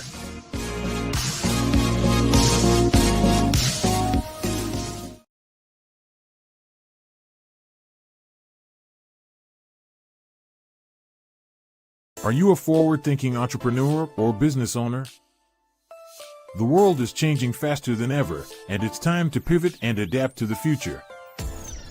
Hello LLC is here to help you do just that. Hello stands for helping enterprises leverage leading-edge optimizations. Our innovative solutions can streamline operations, reduce overhead costs, and give you a competitive edge in a market projected to reach $5 trillion by 2030. By pivoting to the metaverse, businesses can tap into a rapidly growing market that is projected to be a significant part of daily life for 25% of Americans by 2026. As a full digital metaverse agency, the Hello LLC can help you create custom solutions to streamline operations, increase productivity, reduce costs, and drive brand recognition. Why should you pivot to the metaverse with the Hello LLC? By leveraging cutting-edge technology, you can provide immersive experiences for your customers, expand your global reach, and unlock new revenue streams. Contact us today to make the pivot.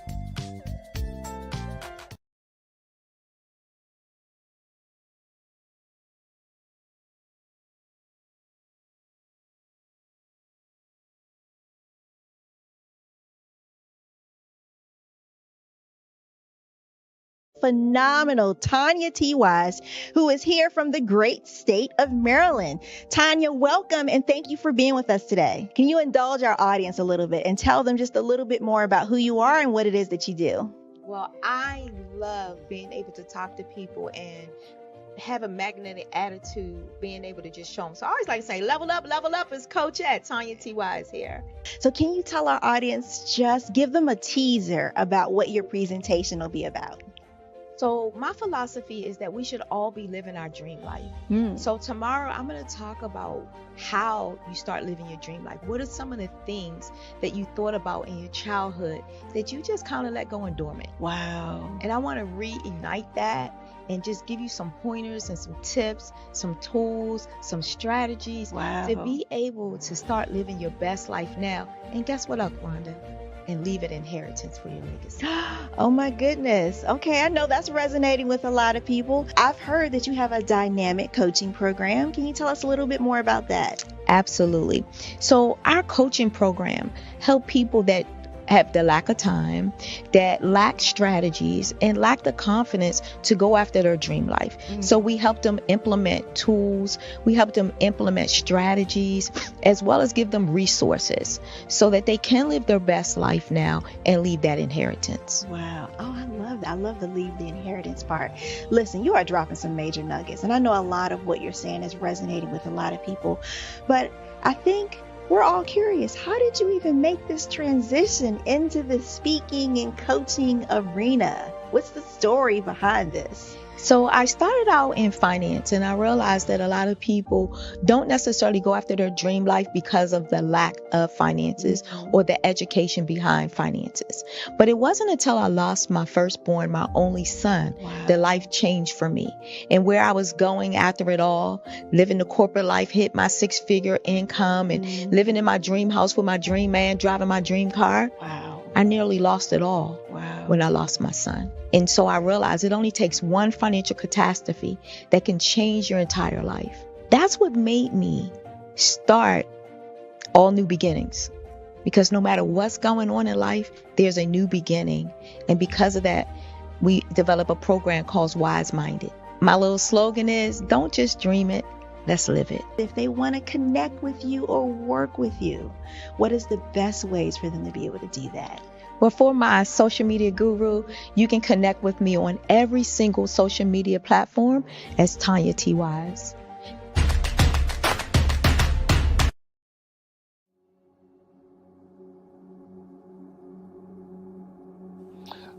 I was born and raised in southeastern West Virginia, the coal fields. My father was an AME minister.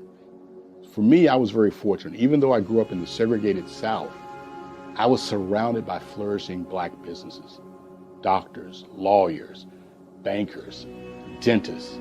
They were all there and they were all successful. And I guess that's part of my dream, is to see that success come back. My name is Joseph Simmons, and I am the founder of the Center for Micro-Entrepreneurial Training. We have this moment in time where we can change the trajectory of people. And our focus is on women, Black and brown entrepreneurs, and their access to capital, their ability to build thriving businesses, the ability to employ people. There's a study that showed that in those 3 communities, especially Black and brown communities, $1 stays in those communities for 30 minutes. In white community, $1 stays in their communities for 8 hours. So think about it. For you in a Black or brown community to get gas, to get food, to go to a restaurant, you've got to leave your community, take those dollars out of that community and take it to another community that's already being well served. So if we can reverse that, if we can go from 30 minutes to an hour to 2 hours, that's progress. That's what we need to do. I was with SCORE, and then in May of 2020, of course, the events happened in regards to the murder of George Floyd. The other thing that I was experiencing was the denials of federal funds for small businesses. And it revolved around one thing. These businesses were not being prepared for grants and for government programs. And I came up with the idea for the Center for Micro-Entrepreneurial based off those 2 things. Morgan Stanley had a report out in 2020, first quarter, and it talked about there were 3 groups that were massively devastated by COVID-19 on their business. That was 1, women, number 2, Black, and number 3, brown entrepreneurs. The research showed that they had less cash on hand, they had less opportunity to go into a bank and get money, and they were very dependent on family and friends to keep their business up and running. If we can focus on those 3 groups, then we can have a dramatic impact on our communities. Really, the focus is on 3 areas. And those 3 areas are 1, the people, number 2, the courses, and number 3, a support network. Here at CMAT, we will provide you with the fundamentals for generational success. And you will be creating a vibrant community by attending our 5-day immersive training course.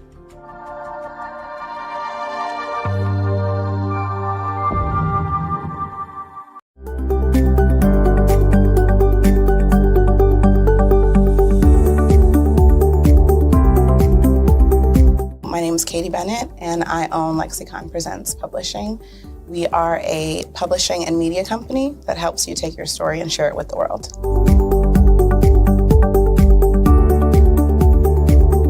You know, for a while, I just had my family telling me to just hang it up, get over it, you know, and I had no support. And it was in your program that I really understood the necessity for having that help, having that support.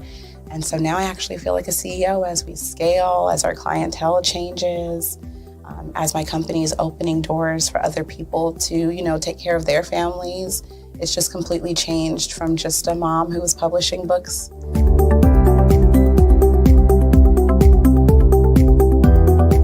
I was at a point where my job, although it was paying really well, wasn't enough. And my business was always in the red, and I was tired of it. And so I came in just hoping to get some sort of help to just not end up in the red every month.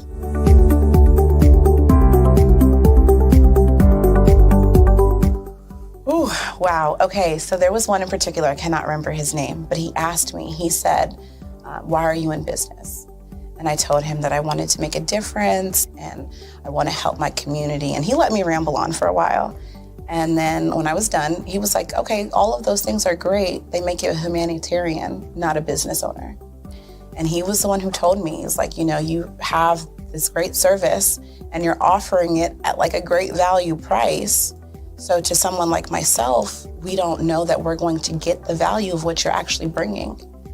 And so that gave me the confidence I needed to raise my price. It gave me the confidence to go after my, you know, my actual client that I actually prefer to work with.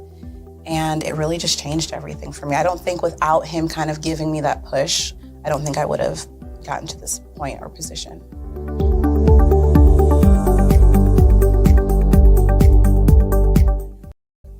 Wow, the benefits is just having a coach that holds you accountable. They set goals with you.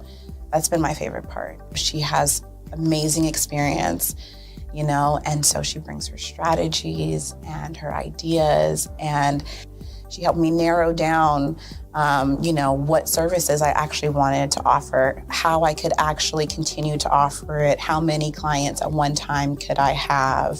All of the information that she's given has just really transformed my entire company. And so I know I would have never gotten to where I am today and having some of these partnerships that I'm, you know, having now without her help.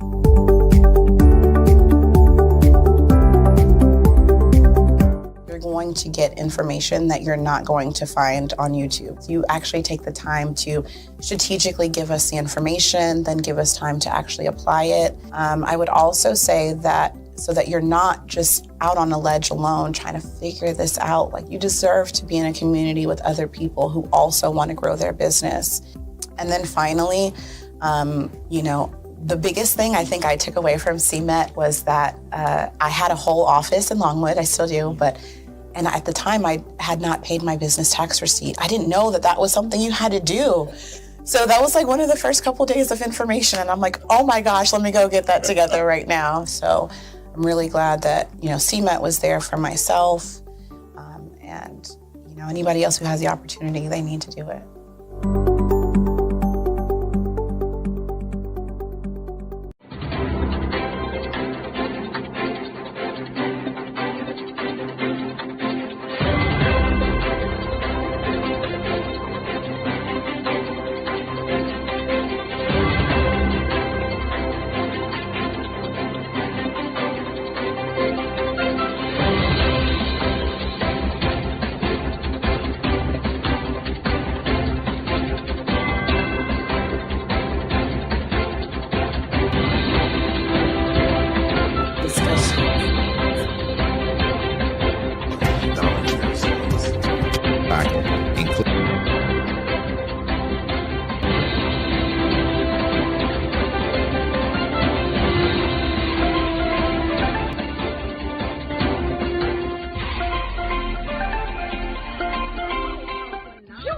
Dr. Eric Kelly III and the host of Phenomenal Speakers virtual event that you don't want to miss. The mission of the Black Business Expo is to raise scholarship money from kids all the way from high school, all the way from college. The Black Business Olympics is one of the largest Black business showcases in the world. It is an opportunity for businesses and companies to showcase their businesses globally. We are going to be giving away laptops up to $5,000 away to students. Again, I'm Olivia Appleberry, the founder of 2 Cents Finance and one of the speakers for the expo. I am so excited to see you there. For more info, go to www.blackbusinessexpousa.com or call 919-308-9090 and hope to see you there. I am Black Business. From the moment I wake until the time I sleep. Yes, I am Black Business. I am Black Business. Tell me, are you Black Business? I am Black Business. Do you support Black businesses? Listen, I support Black business because I am Black Business. Black Business Expo, one of the largest business showcases in the history of Black business in the world. The world!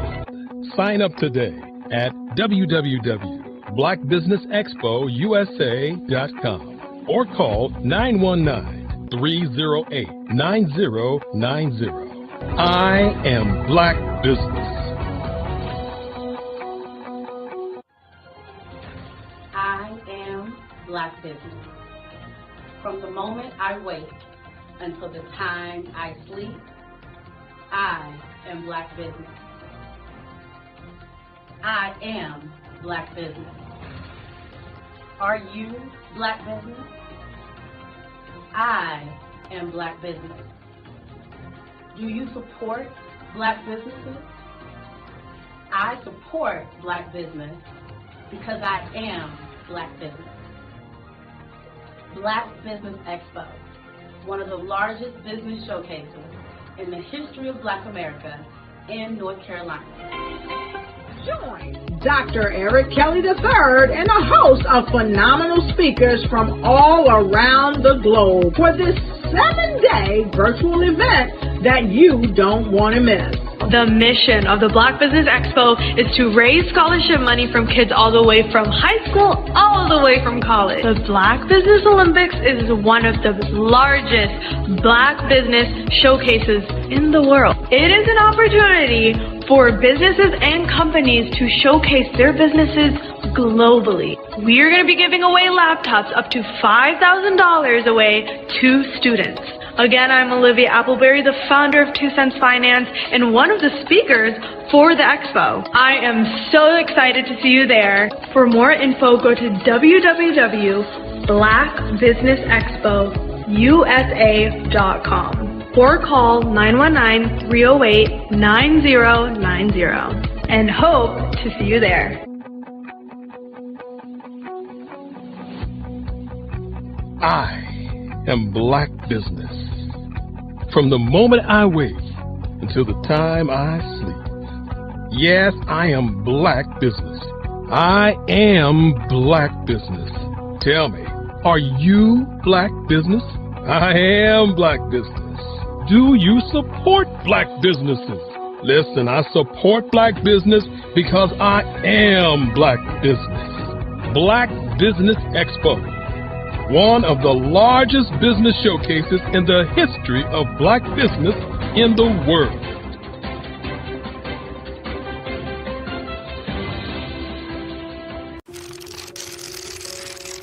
Bravery is not the absence of fear, but the ability to overcome it. We stand for those who defy suppression, who speak out, and those who walk the road less traveled. Everyone deserves to be seen and their voices be heard. We're sparking a movement, growing a community of creators united by the desire for freedom, choice, equity, and ownership. At Fanbase, it's all for one and one for all. We support each other to guide, promote, and uplift you in a place where you can unapologetically be yourself. A place where your voice, ideas, and creativity are not just welcomed, but celebrated. We are Black founded, minority funded, and supported by a diverse, inclusive, powerful community that believes in the strength of authenticity and individual choice. Regardless of success or background, we welcome you. The marginalized, the underappreciated, the successful, the superstar. We're for all who seek a space to express themselves freely, where they are rewarded for being their authentic, true self. We transcend labels because only we have the right to define ourselves. We are built for the brave, the culture, the creators, and for the future where everyone has the power to shape their own destiny, where all are empowered, voices are amplified, and freedom is embraced. For the first time, you have a chance to own the platform you helped make popular. It's a revolution, a movement in how we connect, create, and share. Everyone is a creator, and everyone has a fan base. Here, you can be you without limits.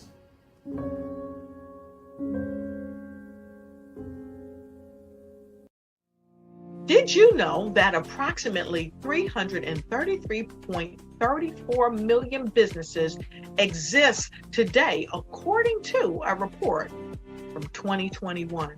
And you may be one of those businesses, or maybe you're not in the business market yet, but you're aspiring to be a business owner. Well, guess what? You're in the right place at the right time. Because let's face it, everything is about timing and opportunity. Hi, my name is Dr. Lotus Richey, and I'm the CEO and founder of the Lotus Richey Coaching and Consulting LLC, along with the Lotus Richey Ignite Show. 15 minutes of success with Dr. Lotus Richey, as well as books to boom your business and bring who you are. And today, I want to bring this amazing message to you about the Black Business Network and the Black Business Olympics. See, the Black Business Network and the Black Business Olympics is designed to help people just like you, that's right, that look like me, to take their business to the next level. Not just in your front yard or your backyard, but globally. The Black Business Network and Black Business Olympics is designed not to just help you survive, but to help you thrive. So join us today as we come together with businesses all around the world to support our students, our children, our young teens, our young entrepreneurs. What we do is we come together to help raise funds for students who are aspiring to be business entrepreneurs, who are aspiring and who are thriving in college. We endow them with a wonderful opportunity to gain scholarship of either a laptop or several thousands of dollars. And we invite you to help be a contributor to this amazing opportunity to help someone that looks just like you. So join us today at our website and let us connect with you and help you ignite and take flight in every area of your life on the Black Business Network and the Black Business Olympics. I'll see you on the other side.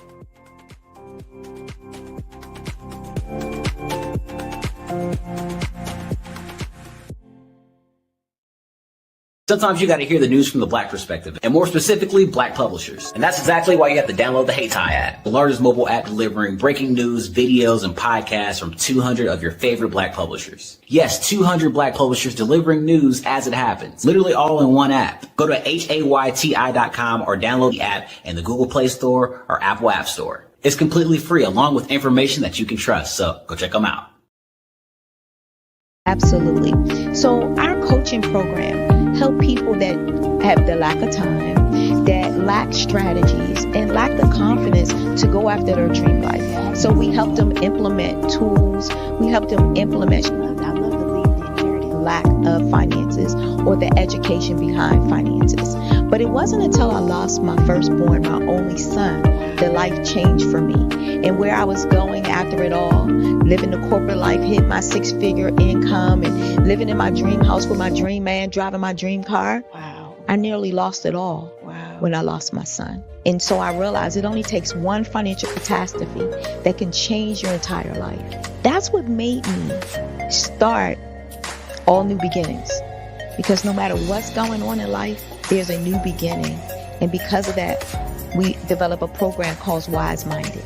My little slogan is, don't just dream it, let's live it. If they want to connect with you or work with you, what is the best ways for them to be able to do that? Well, for my social media guru, you can connect with me on every single social media platform as Tanya T. Wise.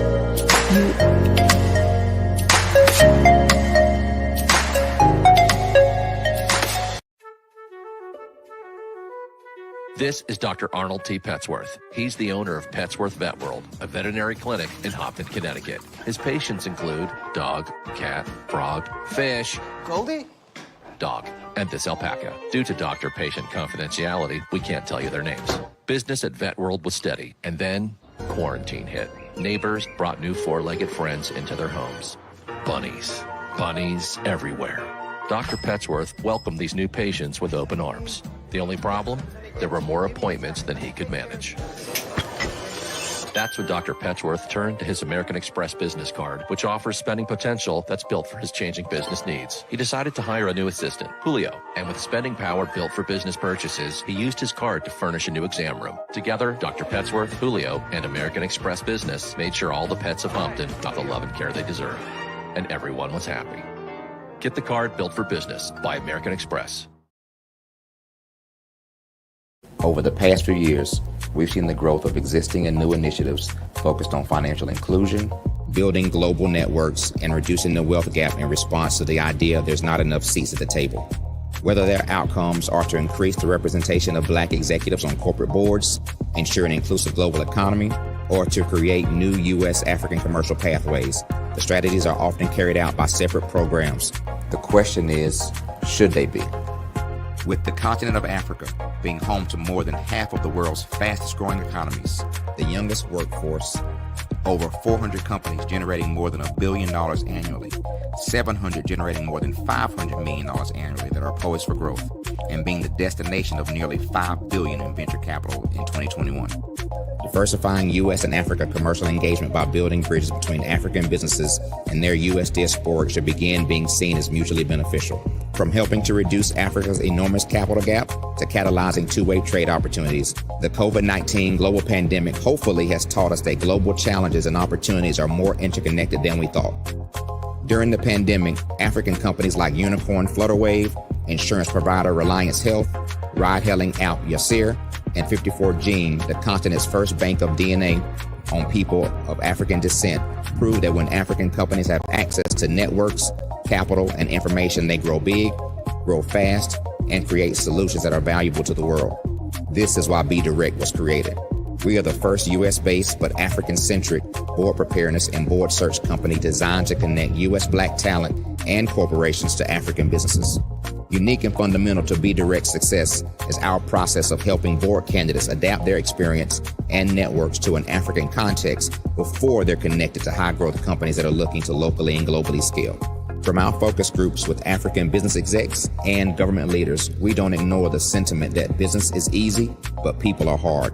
Having a pool of board candidates with hard-to-access networks and extensive experience across the business lifecycle, including successfully raising capital, is table stakes for an initiative like this. So yes, we have that. But corporate or entrepreneurial success in the U.S. does not guarantee success in Africa. Developed alongside industry partners on the continent, our training program, Be Direct Prep, is designed to transpose their experience to create cultural comfort, understanding, and a commitment to helping businesses in Africa scale. Our board governance sessions are African, continental, and country-specific, integrated with cultural awareness and dexterity training, masterclasses led by African industry execs, and mentoring and coaching from African continental-based facilitators. But even more unique to Be Direct Prep, we cap off our training program with an immersion trip to help candidates that have not been to Africa before see and feel Africa's complexity and opportunity from African soil. We all know traditional network-based board placement has historically left a lot of us out of ever really being in the paid board pipeline.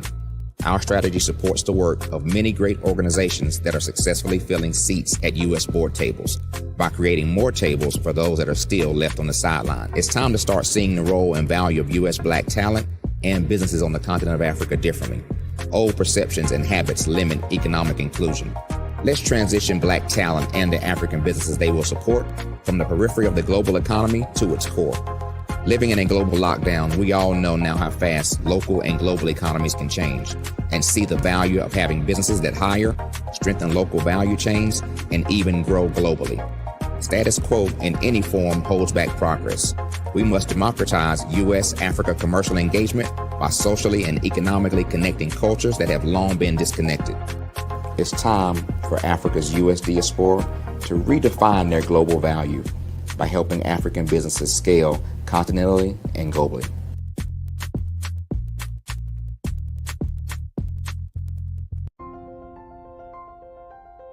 What if you could build your own city? A place where every child can find nurturing people to help them achieve their full potential.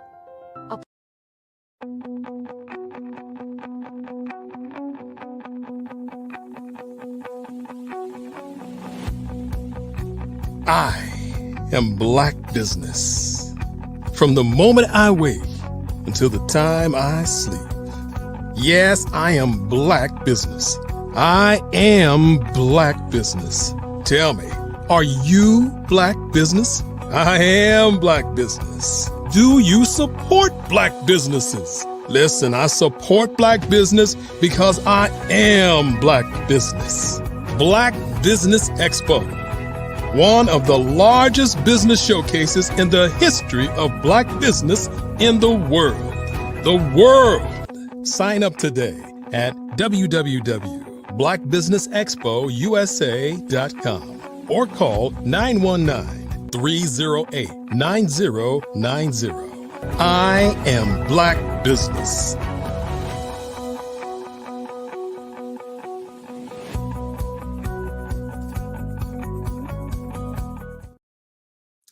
Good day, business owners, entrepreneurs, thought leaders, and corporations. Welcome to the Black Business Network. My name is Dr. Sade Adu, and I am your business mentor for this afternoon on the Black Business Network. The Black Business Network is a 24-hour business network showcasing Black businesses, Black owners, entrepreneurs, and thought leaders worldwide. We have speakers from North Carolina, London, Singapore, Africa, Japan, and cities all over the United States. The Black Business Network is a global community sharing its business knowledge to empower, inspire, and educate businesses about business. Our first fireside chat today is with Dr. Tandra Price. Our first fireside chat is going to be with Dr. Tandra Price. Meet Dr. Tandra Price, a dynamic speaker and a dynamic sales professional for over 20 years of experience. Based in Oklahoma City, Oklahoma, with a passion for the power of networking, Tandra believes that meaningful connections can unlock incredible opportunities. After attending numerous events that missed the mark, she saw an opportunity to improve how people approach networking and conversation. Tandra has since empowered hundreds of entrepreneurs through building strong relationships, creating opportunities, and generating residual income through her strategic approach to network development. Her experience working alongside industry leaders has expanded her expertise, and her mission is to inspire and educate entrepreneurs to achieve global success. Beyond her networking work, Dr. Tandra co-hosts group discussions, speaks on podcasts, and regularly engages at events, sharing her insights and empowering others to reach their fullest potential. I present to you Dr. Tandra Price.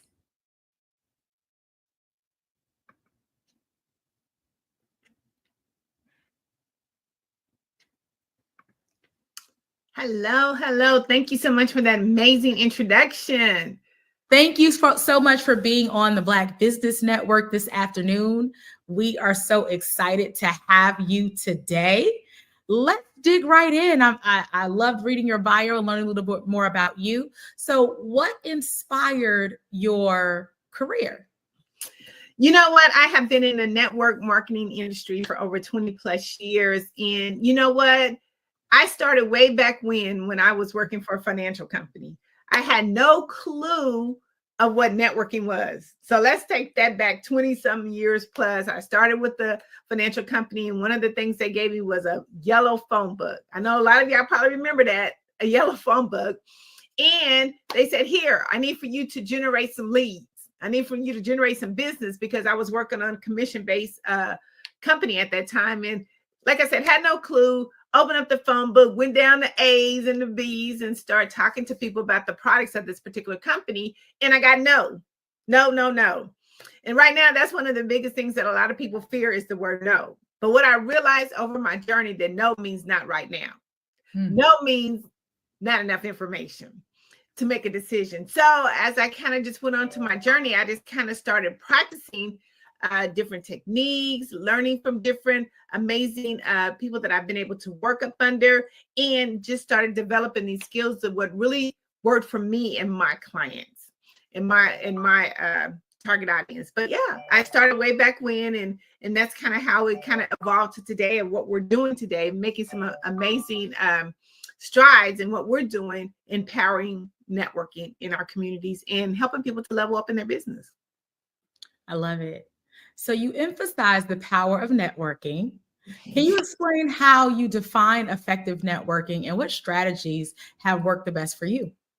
You know, what I define the networking is building relationships. Right now, conversation is currency, or let me break it down. Conversation is money. The more conversations you have, the more money that you can make. But, you know, I really define the power of networking is how we build relationships, how we're actually implementing that into our business. One of the things that happens is, as you become an entrepreneur or business owner, the first thing that you do is we always get, you know, all the necessities that we need. Not to say that we don't need them, but we do need them. But we got to have a plan of what we're going to do once we've done that. But we also have to have that networking incorporated in the plan that we're making. We get out and get businesses, websites, business cards, and things of that nature. But we forget that once we've done all that, we have to have one important ingredient, and that's customers. And how do we get customers? Is going to be through the power of conversation. So the more conversations you have, that's power. What you say is your branding. How you display that, how you send that message out effectively and efficiently is the power. But along with that power is building the relationships along the way that help you to be able to fuel your business for longevity. I love it. You mentioned the power of relationships. So how has, over your 20-year journey, these powers of relationships and connection building impacted you? How has it shaped your journey? Oh my God, it shaped my journey to having over 15 online communities, women communities. Is affect me in being able to host podcasts, be on speaking platforms. It's helped me into, oh my God, starting my magazine to where now we have over 7,000 online plus distributions. We're globally. Oh my God, I mean, it's kind of helped me through the whole process. And the more I've built the relationships, the more collaborations I've made, the more partnerships I've made. That's just really elevated my business to a whole nother level. See, when we think about the power of, you know, networking, we have to think like where we really want to go with it. What is our objection when we actually go to networking events or whatever we're doing to really elevate our business? How do we really maximize that? And how do we really make sure that we're in the right space at the right time, talking to the right people? That is the true power of networking. And I think for me and my business, I've been able to use all those different type of strategies and techniques to take me to the next level. Awesome. What was the turning point for you that led you to, you know, being so intentional about networking and having conversations at events? Let me tell you what kind of was the turning point for me is when I started off doing my women networking groups. This is before, you know, we were really utilizing the internet to really connect with people. But I would always go to a coffee shop. Just a real quick story. I would always go to a coffee shop, me and my business partner, and we would sit there. We would go over each other's day plan, and we'd be like, okay, what you got going on? What I got going on? We would just kind of sit and strategize. If she had an objection, we're trying to, close a deal. We would just kind of, brainstorm, role play. And it was so crazy because there was another group of ladies right behind us, kind of doing the same thing. And as we were talking and, doing our dialogue, one of the ladies must have heard something that I said. I can't even tell you what it was to this day, but whatever I said really inspired the lady that was behind me. She came out to the coffee shop several days later, okay? And she seen me and she says, oh my God, I've been looking for you. And I said, oh my God, me? She says, yes, I've been looking for you. And, at that time I was like, okay, wait a minute, I don't know who you are, but, but okay. So anyway, she said, what you said helped me close a $10,000 deal. And I said, oh my God. So I said, you know what, pull a chair and come on over to the table. And at that particular moment was the aha moment to say, listen, if I can help anyone to elevate their business to the next level, this was kind of my purpose and my meaning. So again, that was really my aha moment. And I knew that there was other entrepreneurs out there just like her and me and my partner that was needing help. So why don't we come together and collaborate together and make this thing work for everybody? And that's kind of what we started doing. That was the aha moment. And from there, we started the groups. We had them in, Wichita, Atlanta, California, Texas.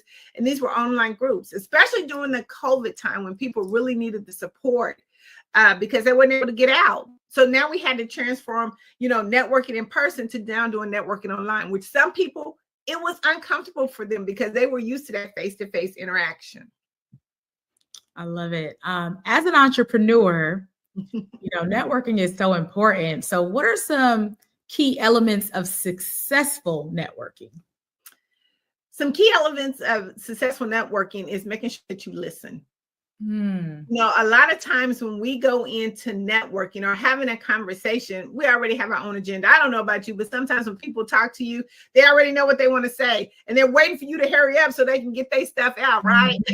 But you're missing the whole point because you're so busy trying to get your information out that you're not really listening to the key components of what your potential prospect is saying. You never know who your prospect is, or you never know where your next deal is going to come from. But I would actually say, listening is one of them. Making sure that you add value to the conversation, not trying to pitch your business to everybody that you talk to. Because remember, when we think about networking, it is a conversation. I think we have to take the word networking out of it. I know that that's what it is, but we have to take networking and just think, hey, I'm just having a conversation. Like, think about it, having a daily conversation, an everyday conversation to where you're just trying to find out a little bit about that person. And then if there's a opportunity where you can see that your products and services can fit in, then you slide it on in there.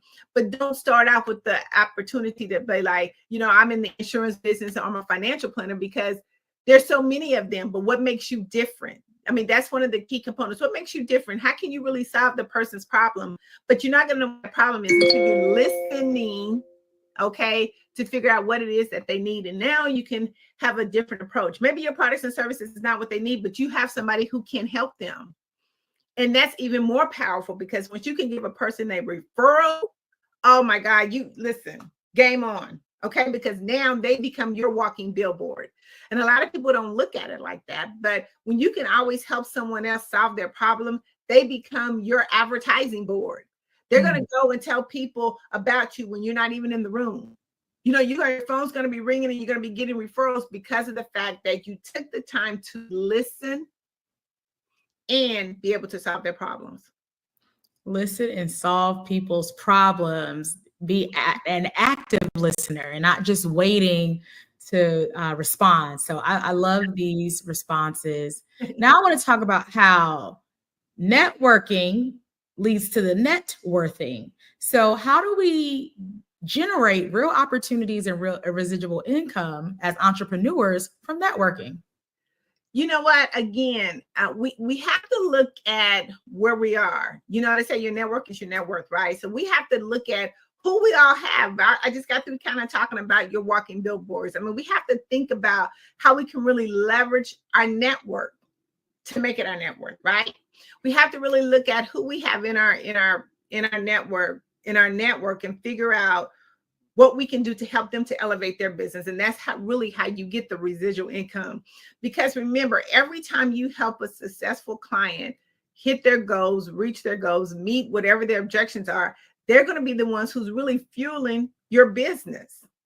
That's where your residual come in, because the more you can help someone, the more they're going to tell the next person about you. And from there, they're the ones who's going to help you generate that revenue, that consistent revenue. See, one thing we have to think about when we're thinking about networking, period, is incorporating it into your day every day. A lot of times when we think about networking, we think, oh, we're just going to go to networking event here, we're going to go networking event here. No, it is 24/7. We have to think from the time we wake up to the time that we go to sleep. We are networking. But you're having a conversation. So if you don't really want to think about networking, think about how many conversations are you having on a daily basis. I challenge each and every one of you to generate 5 new leads a day. Go talk to 5 new people that you haven't talked to on a daily basis. How do we scale? We can't scale in our immediate network. In order to get to that net worth, we have to make sure that we're actually talking to new people, that we're generating money, that we're going back and we're following up with our network base, doing that courtesy call. Hey, how's things going? Even if you've helped them, hey, how's things going? To kind of help them talk about your new products and services that you have coming up. Listen to some of their needs and concerns that they have. I always say that when your clients are on Facebook or on these social medias, they're telling you everything that they need. Okay, you can never not have enough revenue coming in, especially from your network, because they're telling you what they need. But also, as they're having these conversations, now you can kind of see how you can help the people that they're talking to as well. See, the more we help each other, the more revenue we get. The more conversations we get, the more money that we make. So you have to think of that as being the power of helping one another, building those relationships along the way. A lot of times we miss that because, again, we're too busy focusing on our agenda, and our agenda is not the topic. You talked about integrating networking into like our daily lives. And I want to specifically hear you talk a little bit more about how networking is a part of our overall sales strategy for businesses, for business owners. Yeah. So just think about it. I don't know who you like. I think we just kind of talked a little earlier and you said, hey, I've been busy all morning, right? I've been doing my thing on some calls. Just think about from the time that you were on the phone talking, from the time you woke up, how many times did you talk about your business? A couple, several times, right? But on an average conversation, when you were saying you're out at the grocery store or the gas station, we don't normally talk about our conversation, right? This is what I mean by incorporating into your daily routine. I was just at the grocery store the other day, and my thing is Tapped In magazine. So as I'm sitting there waiting to check out, there's some other ladies around me. I happened to just pick up the magazine now, not intentionally, but I just picked it up and I was like, oh my God, this cover is so captivating. I'm sitting there talking and flipping through the pages, and a lady happened to hear me. She said, oh yeah, she says, I really like that issue. So as we're talking about the magazine, now I'm saying, yeah, you know what? It's good when you can have a magazine that has, some very good, valuable content in there. And now I relate that back to Tapped In magazine. She had no idea that I had a magazine company, that I was a publisher. But what I did was I took something that was simple and worked my way around the conversation, and now included my magazine. And now she's going to be featured in my upcoming magazine in December, just from us having a conversation. When I mean like put it into your daily routine, we have to figure out what we're doing in the conversations that we're having in our environment around us. You never know who could be your next client. But a lot of times I think we think about when I say incorporate it into your daily routine or when your conversation, guess what? I'm not saying that you get on the phone and say, I'm the insurance agent, I'm the financial planner. No, just like if we were having a regular conversation, hey, how is things going? Yeah, you know what? I may reference back to a person that was in my magazine that, was maybe a fitness expert. And, hey, somebody may be talking about working out. And I'm like, yeah, you know what? I interviewed a lady that was amazing who has a really good program. Here's the way that I can give it to you. Here, go to tappedin, TAPIN magazine.org and check out her article. I mean, there's different ways that you can incorporate your business into your daily conversation without really pitching your business. I love it. Incorporating it into daily conversations and other parts of your life that you might not conceive as being business. I love it. I hope you guys are taking notes. What advice would you give to entrepreneurs who are struggling to merge their marketing and sales effectively? You know, what I would do again is it's about building relationships. When we think about the power of networking, you're not networking for yourself, you're networking for the next person. We are building up a resource database, or bank, should I say. For every time that you go out and meet somebody, like say who's an insurance person, I put them in my data bank. Financial planner, put them in my data bank. Realtor, put them in my data bank. So now when you're talking to your clients, you become that one-stop shop. Now let's think about that. We specialize in, I specialize in network strategists, I'm a visibility. So I'm putting all these different things because remember I said the social media is going to tell you everything about your client and what their needs are. So if you happen to be, going through your client's social media and guess what? They've been talking to insurance agents. Hey, why don't you pick up the phone and say, hey, you know what? How is things going? I made this amazing connection with State Farm, And now they can be like, oh, really? Because guess what? They're going to be able to want to get who you have as a referral. So we have to think about when we're networking, you're not networking for yourself. You're networking for the next person. Building up your resource database is what I would say would really help you to level in any kind of case. But you know what? I also say too, I know a lot of times I get the question about, listen, networking doesn't work for me. I hate networking. I don't even like people. You know what I mean? I get that all the time. And when we think about that, we also have to think about what is our goal for our business? What is our goal, our daily goal, our activity goal? That's where I come in. I don't know if you can see this, but I have this book that's called Networking Made Easy. It's 10 things before 10. And it really kind of helps you with the mentality of how you structure your daily business and how you can actually take your business to the next level. We got some tools and techniques in this book that really helps you to take it to the next level. See, a lot of times we think that, we have to just start going to different things and being in rooms that are uncomfortable for us. But that's not it. We have to make sure that we're at the right place at the right time with the right techniques. We got to set a goal and we have to do the research. A lot of times we don't even do research before we even go to networking events. So that's why they don't work, because there may not be the right networking event for you.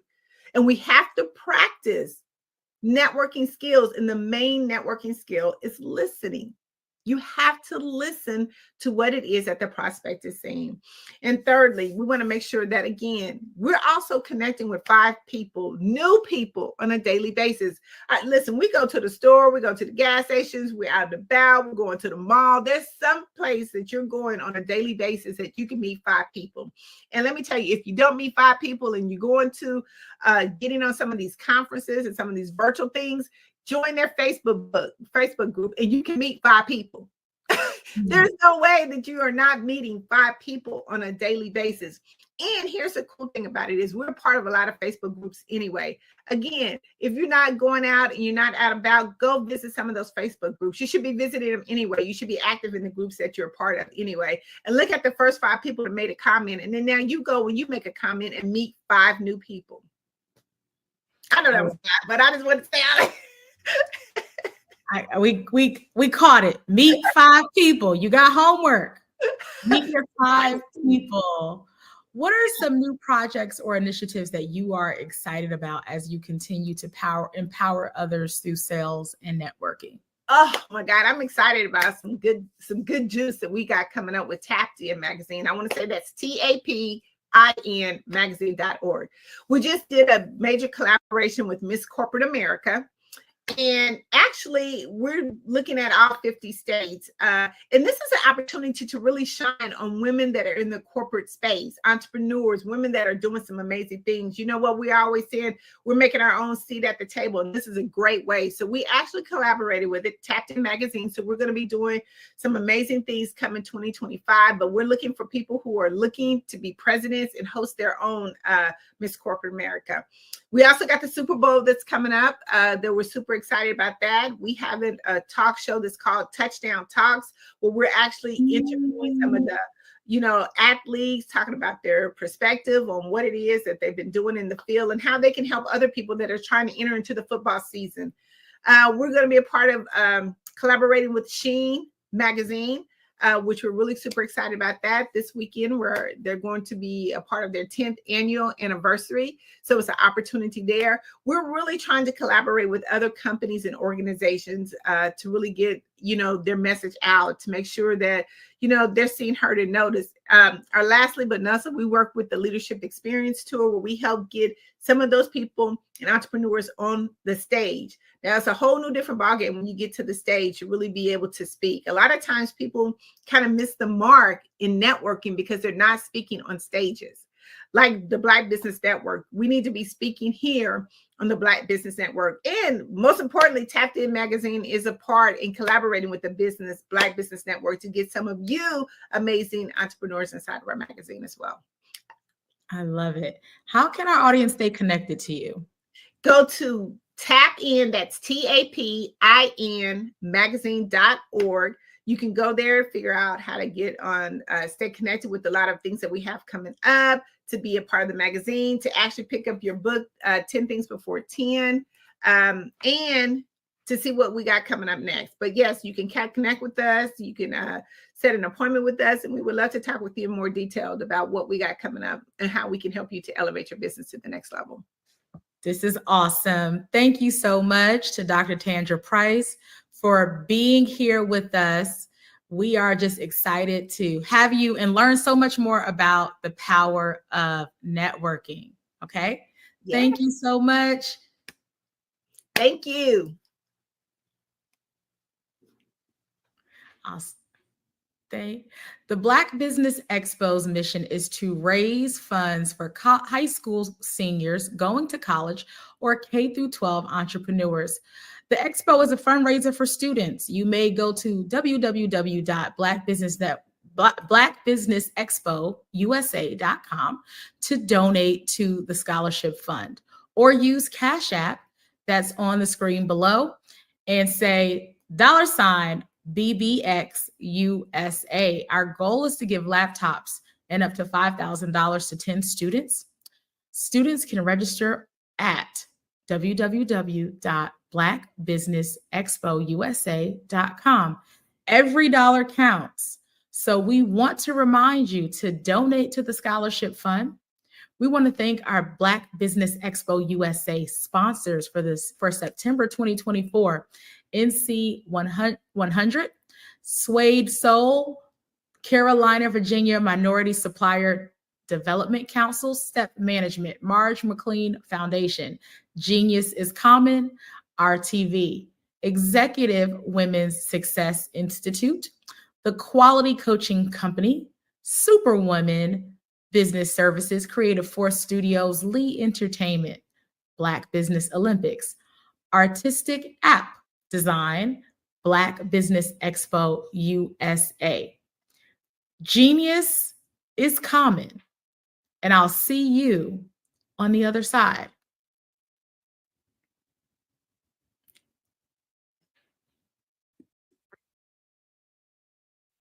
Hello, I'm Dr. Madeline Ann Lewis, President and CEO of the Executive Women's Success Institute. And my genius is helping women accelerate the path to success. You know, I was blessed to have strong women in my life who encouraged, motivated, and pushed me to do my best and to never even think about giving up on my dreams. So I say to women, we must show up to rise up. We have talents and potential, but who will see them if we don't speak up and get noticed? I know that women are a tremendous resource on this planet, and there is nothing more fulfilling than helping a woman tap into her full potential.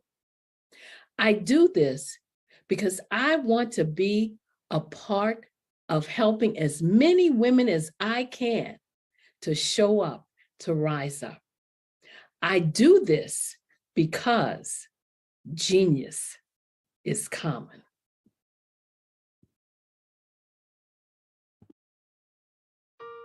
Hello, this is Israel, and I am CEO of Daydreams Interactive and author of Princess Planet.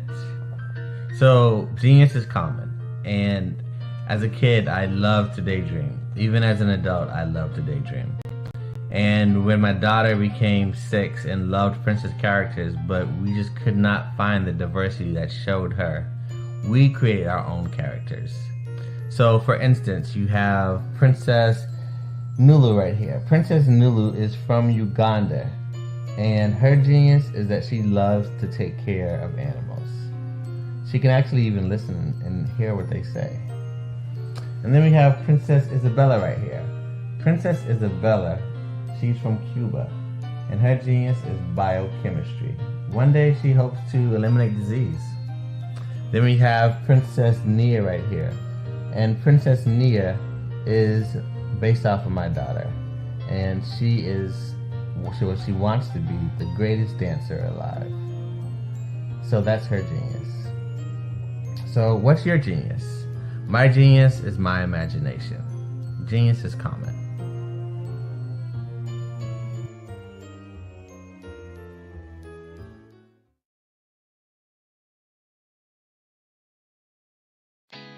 Did you know women represent just 3% of Fortune 500 CEOs and less than 15% of corporate executives at top companies worldwide? Have you wondered what the secrets are to getting into the top ranks, whether in the private or public sector? Do you want to figure out how to stop being held back in your career or passed over for promotion? Then you're in the right place. Hi, I'm Dr. Madeline Ann Lewis, President and CEO of the Executive Women's Success Institute. I have decades of experience in the military, the federal government, and corporate America, and my mission is to help women succeed and tap into their full potential.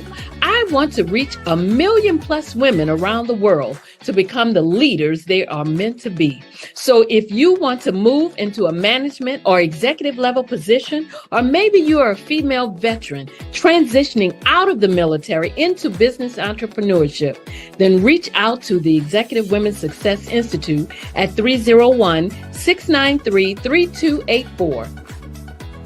Let us get you on the fast track to success.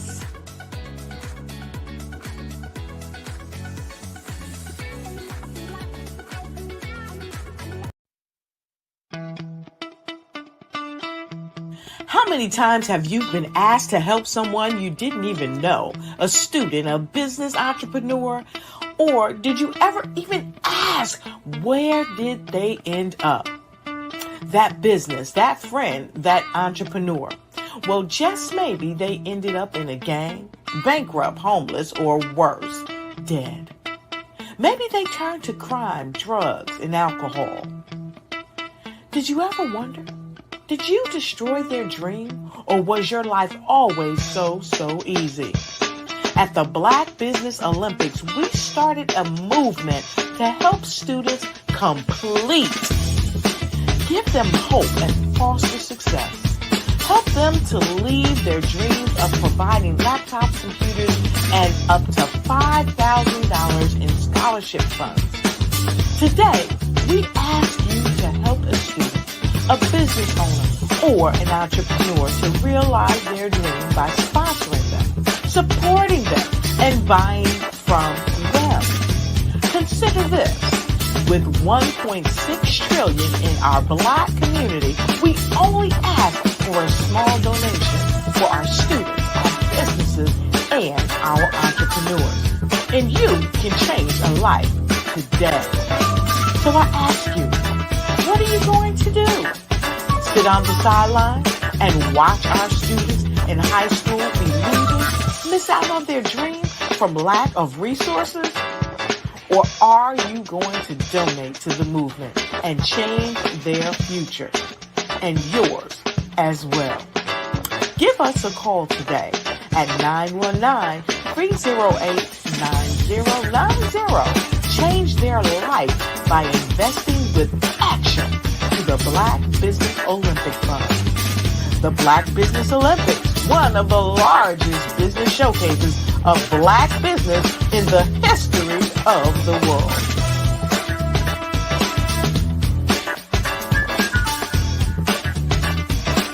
Art to me is a creative expression of something from nothing. You know, it explodes onto the canvas, or it explodes on in my work. One of the things that I try to do more than anything is I try to just give the lines and the movements and emotions and expressions into to what I do. Art really means to me a chance to express how I feel deep down inside. Most of my art begins as a thought that I might have, you know, whether it's sports, whether it's history, whether it's a woman or a man. It pretty much starts as an idea of thought before I get into the actual image of what I'm going to draw. I do a lot of historical pieces. I was a history minor in college, and I love to do history pieces. And a lot of times I'm thinking about history, and then I try to make that history impact you as you look at it. That's one of the reasons I do pictures so large. People ask me, why do I do the pictures so big? And I tell them, I want the piece to impact them as they're looking at it, to kind of dominate them, dominate their space. And most of my pieces I try to do off page. I don't try to do anything that's going to be in those four corners or in a square. And I want your imagination to be a part of the piece that you're looking at.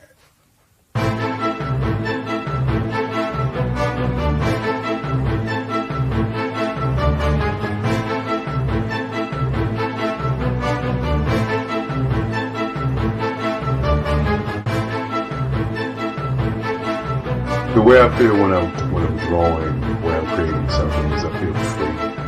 I feel like there is an anticipation of something that's going to come. I try not to draw first. I try to draw second. And what I mean by that is I try to allow myself to kind of get into the piece and just relax. Sometimes I miss time. I'll draw 2-3 hours, sometimes 4 hours. And while I'm drawing, it's just a free. I just feel free. I mean, I feel like time stands still.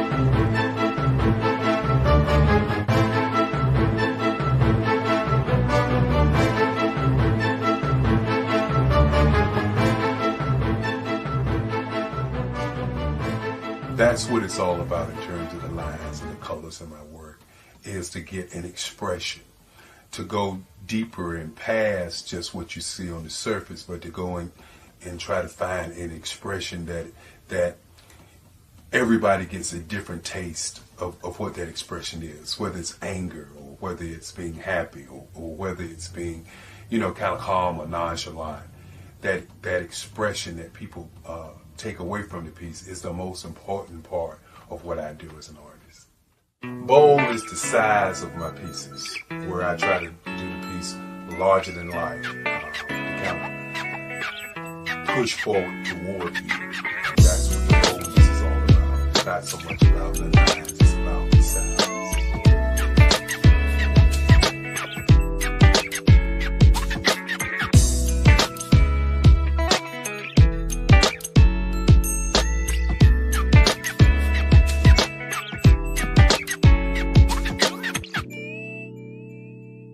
The Face of Change art show is inspired by my mother, but more importantly, it's a historical moment in time as the pieces depict different emotions and expressions of Barack Obama. The 44th president is indicative of the 44 pieces of art that I have done in this particular collection. When you begin to think about expressions and portraits, this is a portrait gallery of expressions of what transpired as Barack Obama ran for office. Some of the pictures are abstract and some are expressionistic. And I combined both of those forms of art to create this collection of art pieces.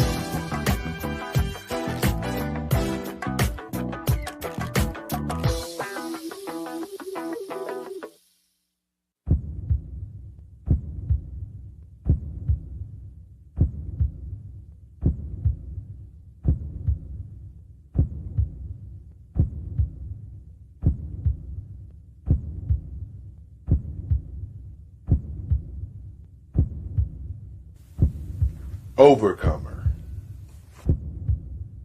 brilliant, ambitious, motivated, awesome. Obama.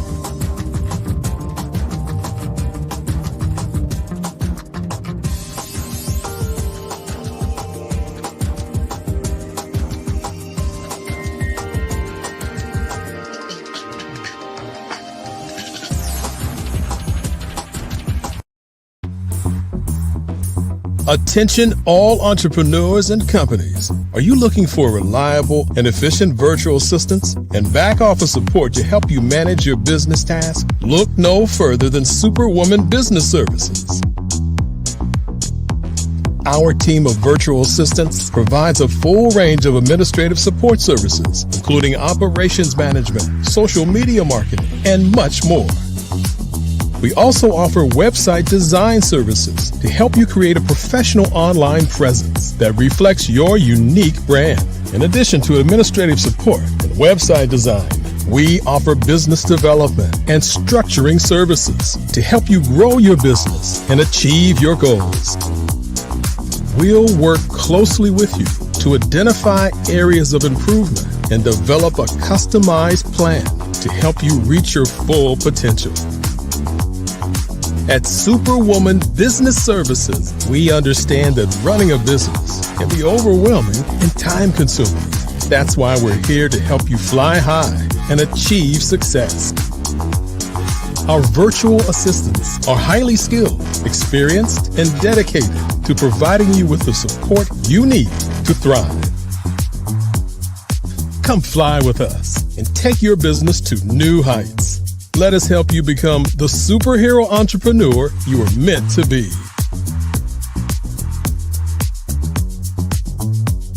Contact Superwoman Business Services today to learn more about our back office support services. Come fly with us and take your business to new heights. I'm Ramon Ray, founder of Smart Hustle Magazine and smallbiztechnology.com.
Dr. Eric Kelly III and a host of phenomenal speakers from all around the globe for this 7-day virtual event that you don't want to miss.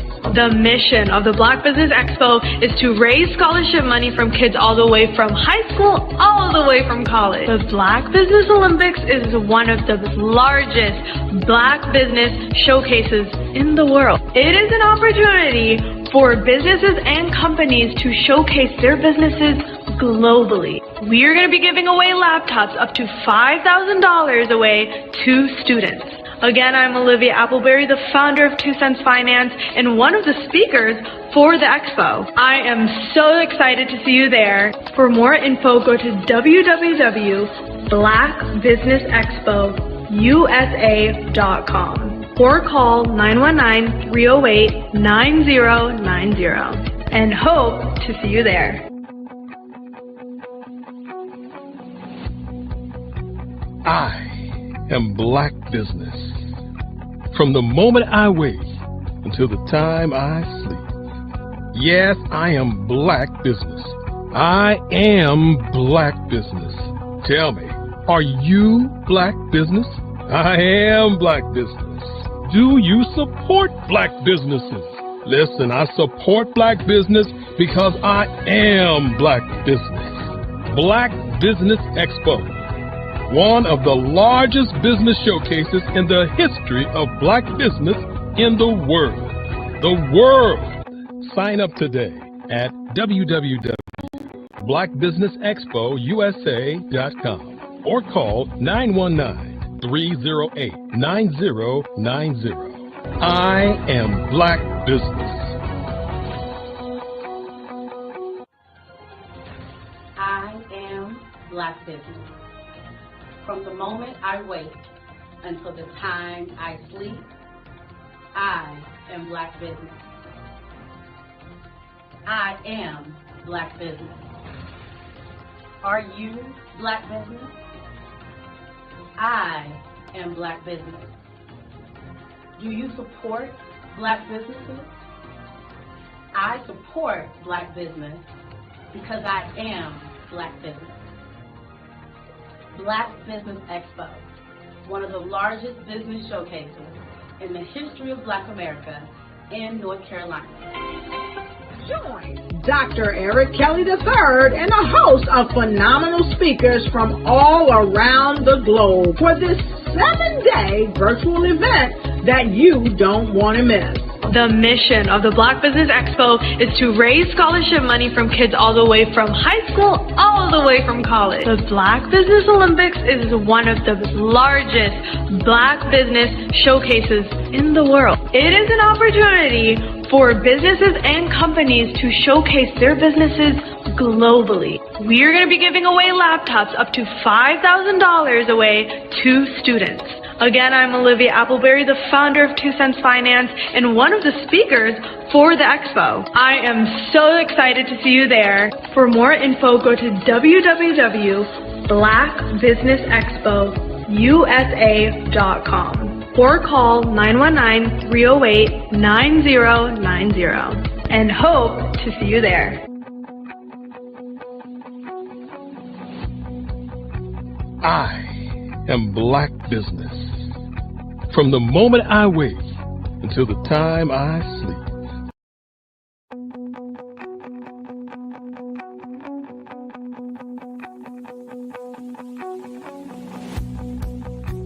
I am Black Business. From the moment I wake until the time I sleep. Yes, I am Black Business. I am Black Business. Tell me, are you Black Business? I am Black Business. Do you support Black businesses? Listen, I support Black business because I am Black Business. Black Business Expo, one of the largest business showcases in the history of Black business in the world. The world!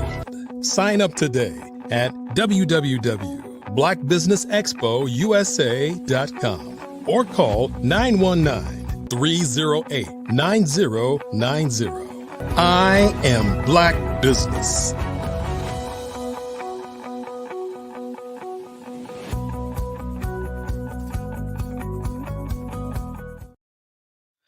Good day, business owners, entrepreneurs, thought leaders, and corporations. Welcome to the Black Business Network. My name is Dr. Sade Adu, and I'm your business moderator for this afternoon on the Black Business Network. The Black Business Network is a 24-hour business network showcasing Black businesses, Black business owners, entrepreneurs, and thought leaders worldwide. We have speakers from North Carolina, London, Singapore, Africa, Japan, and several countries, cities around the United States. The Black Business Network is a global community sharing its business knowledge to empower, inspire, and educate businesses about business. Well, we are going to be hosting a fireside chat with Melanie D. Powell. Melanie D. Perry. Melanie D. Perry is a certified financial planner with over 2 decades of experience dedicated to helping individuals create sustainable wealth through informed financial decisions.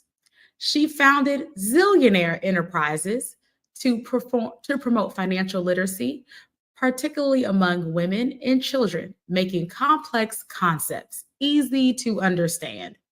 Recognized nationally by organizations like the NAACP, Melanie empowers women entrepreneurs with effective strategies. She's the author of 2 influential books, all about the Benjamins, and Jonathan and Geneva, focusing on wealth building principles. Her mission is to inspire others to overcome financial challenges and transform their lives, proving that everyone has potential to build wealth and to make a positive impact on society. I present to you Melanie D. Perry. Well, good afternoon, good day. Hello to everyone. Dr. Adu.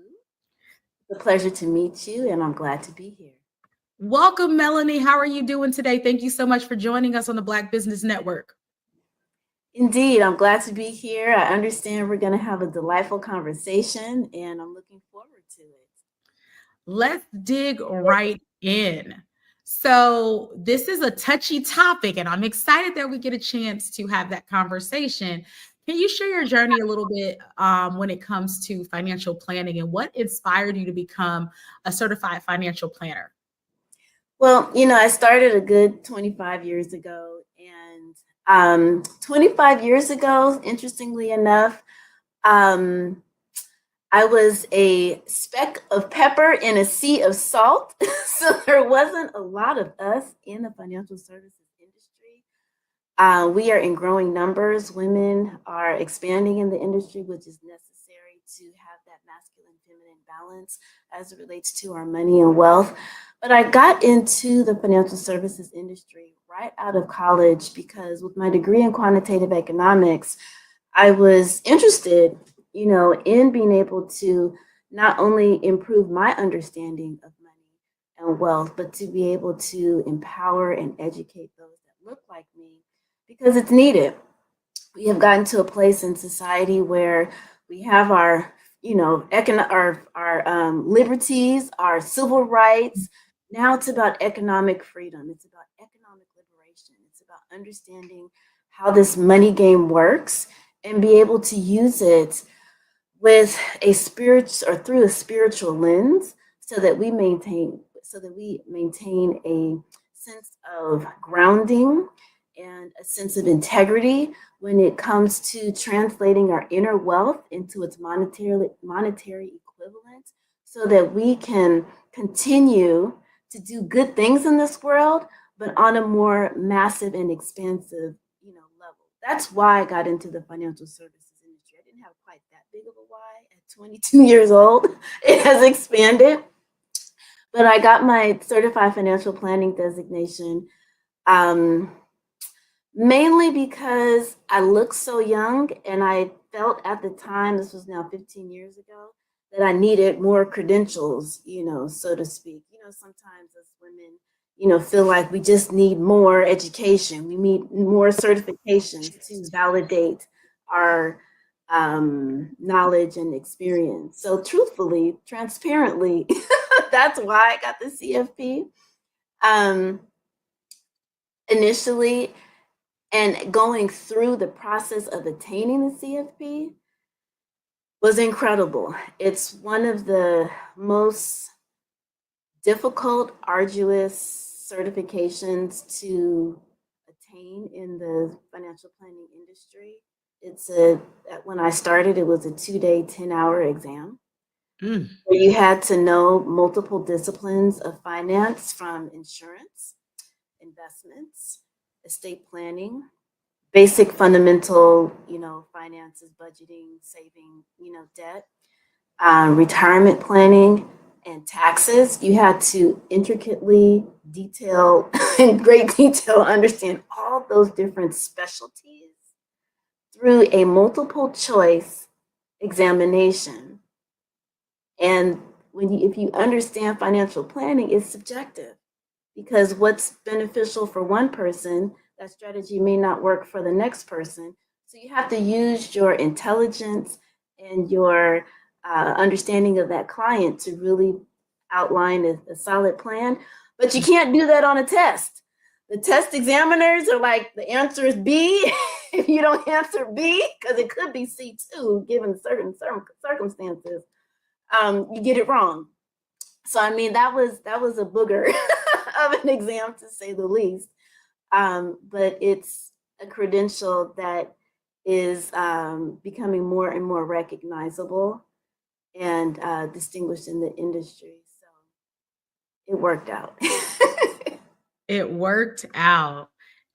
Speaking of things working out and lessons that we've learned in business, what were some of your biggest challenges that you faced when you started your business, and how did you overcome them?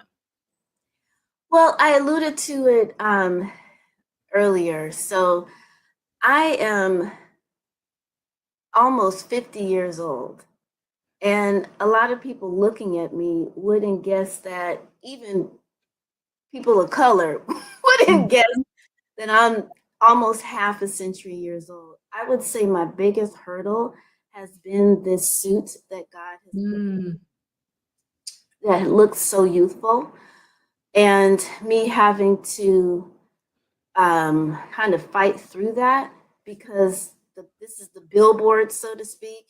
And then it wasn't until, people heard me speak and they were like, well, goodness, she seems like an old soul, but she's looking 12 years old. It's like people are confused, like, who am I talking to?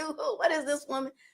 So and that was another reason why I got a CFP, because it's like, well, if I have all these credentials, people take me more seriously, and really none of that mattered.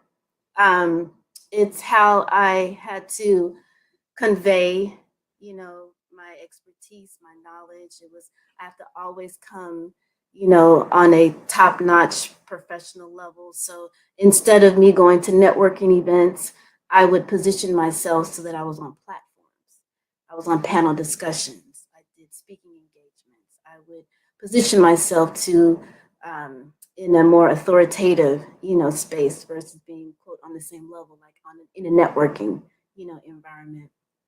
And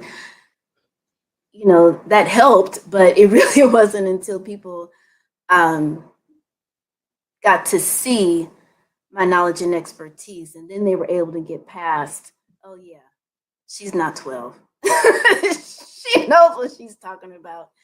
And that was a lot of personal growth that I had to go through, because you could imagine going to networking event after networking event, and people are like, how old are you?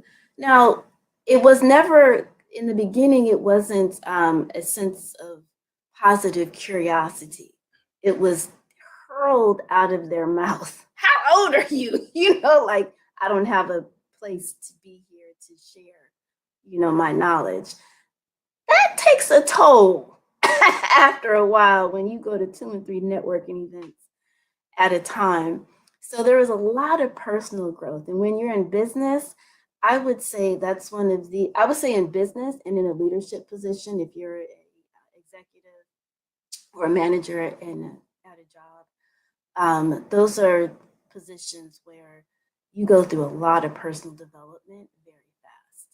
And so the level of growth that an entrepreneur and a business owner has to endure is a great deal of self-love, self-understanding, being in tune with, I was on a steady path of spiritual growth and development and talking to God, meditating, prayer, all of those types of self-development experiences has developed me into the woman I am today, the business owner that I am today, to be able to handle multiple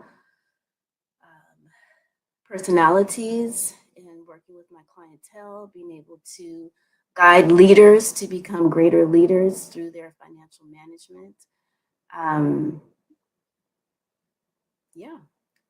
So that was the main, I would say the biggest hurdle in my business journey was myself, essentially. Thank you for sharing that with us.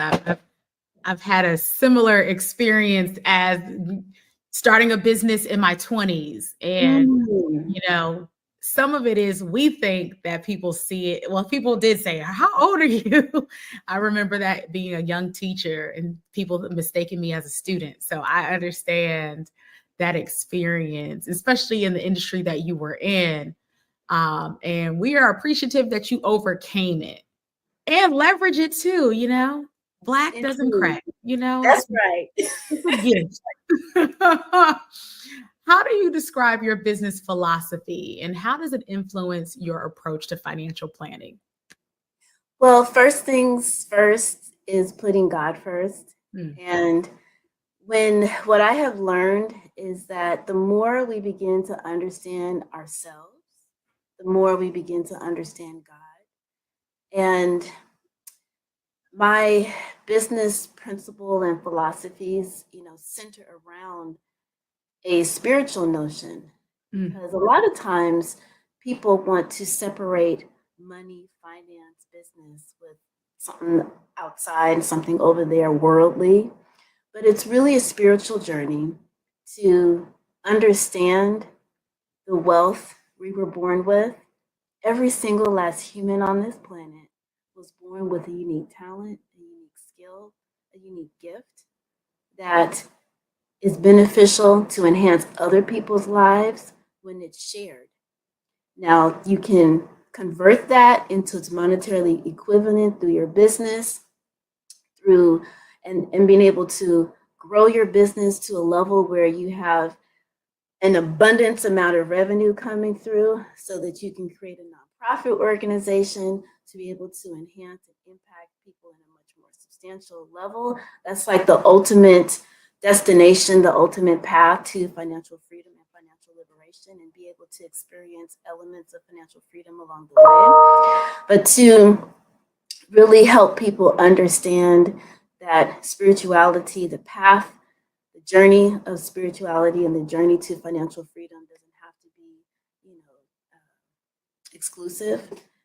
It's together, because the more you begin to understand yourself, the more you begin to understand your wealth, you can begin to find ways to share that with others. And through this capitalistic system, it doesn't have to be evil or manipulative or, negative by any means, but you can charge appropriate fees for your services and for your products. You can provide products that are economically beneficial and environmentally beneficial, so you're not putting toxins into people's systems and into people's houses and world. So it's important to be spiritually grounded in everything that you do in the business and the services and the products and the services that you provide as a business owner, and do it to its ultimate level.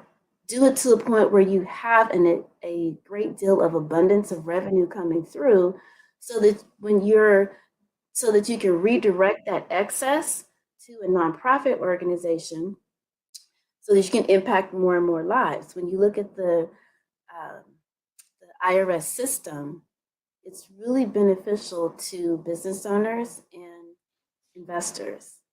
Unfortunately, 9-to-5ers, W-2, it doesn't work well for that 9 to 5 person.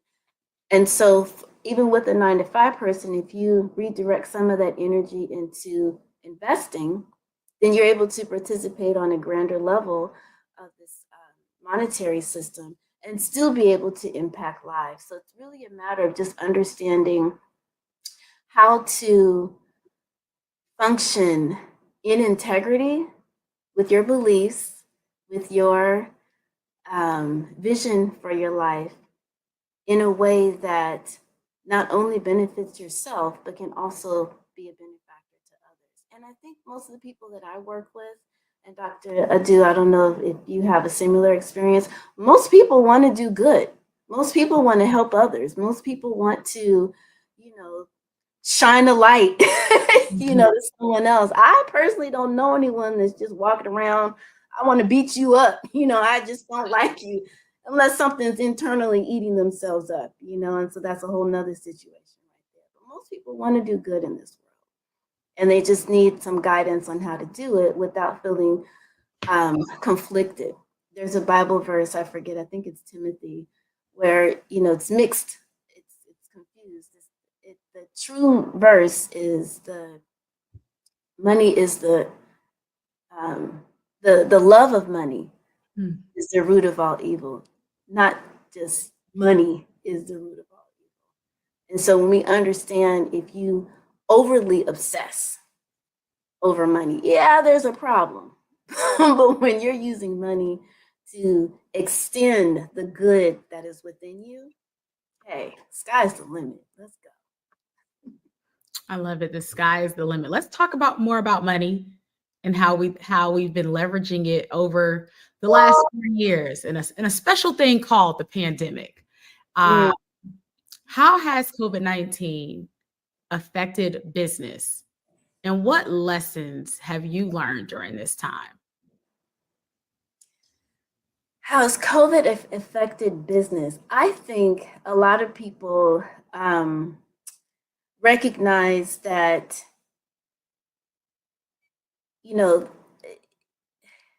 given the advent of internet and technology and all that stuff, I'm speaking from you, from my kitchen,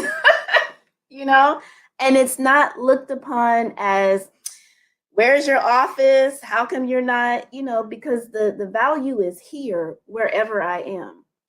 I think that it's opened up the reality that the world is smaller than it actually seems.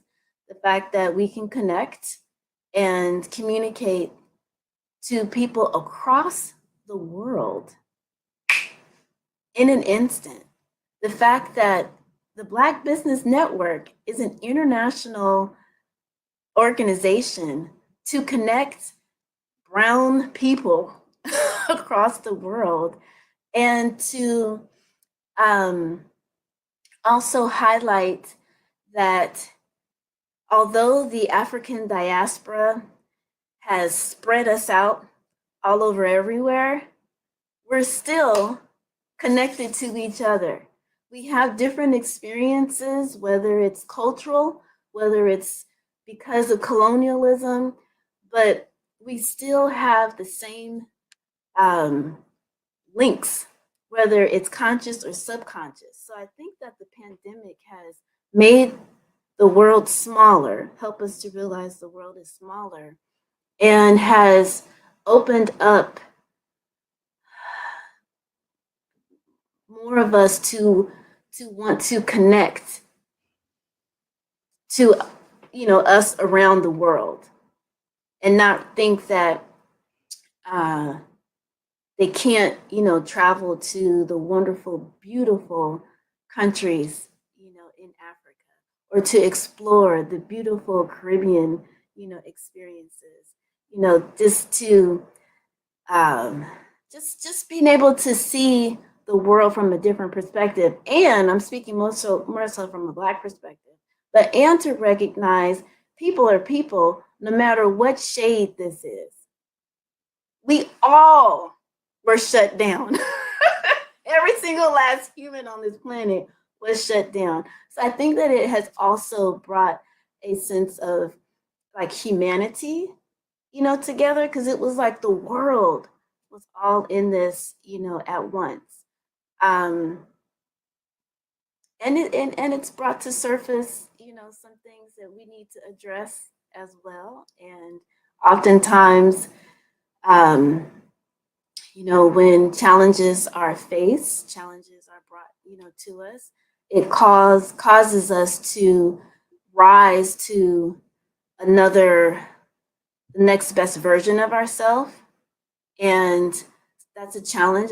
That's sometimes hard because we don't necessarily want that fight, but it's important because certain things that have surfaced, I like to use the kind of gross analogy. It's like when that pimple starts to get sore and tender and it's ready to, you got to push that core out.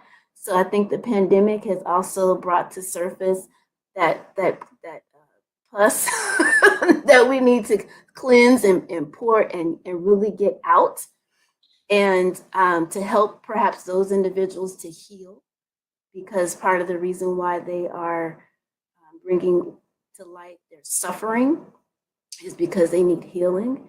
And so it's up to people that are spiritually grounded and centered to continue to show strength and unification and not shrink, because sometimes those forces seem to be more prevalent. And so we have to still rise to the occasion, go through our challenges, not let our present circumstances dictate our, you know, future outcome. And whatever happens politically here in the US, you know, we'll still be able to progress and move forward. So I kind of went all over the place with the answer to that question, but I think the pandemic was a very eye-opening, pivotal point in world history for the world to begin to take note of how much power we have collectively when we focus on a specific objective, reversing colonialism, and make it happen, turning social stratification on its head, because it doesn't have to be.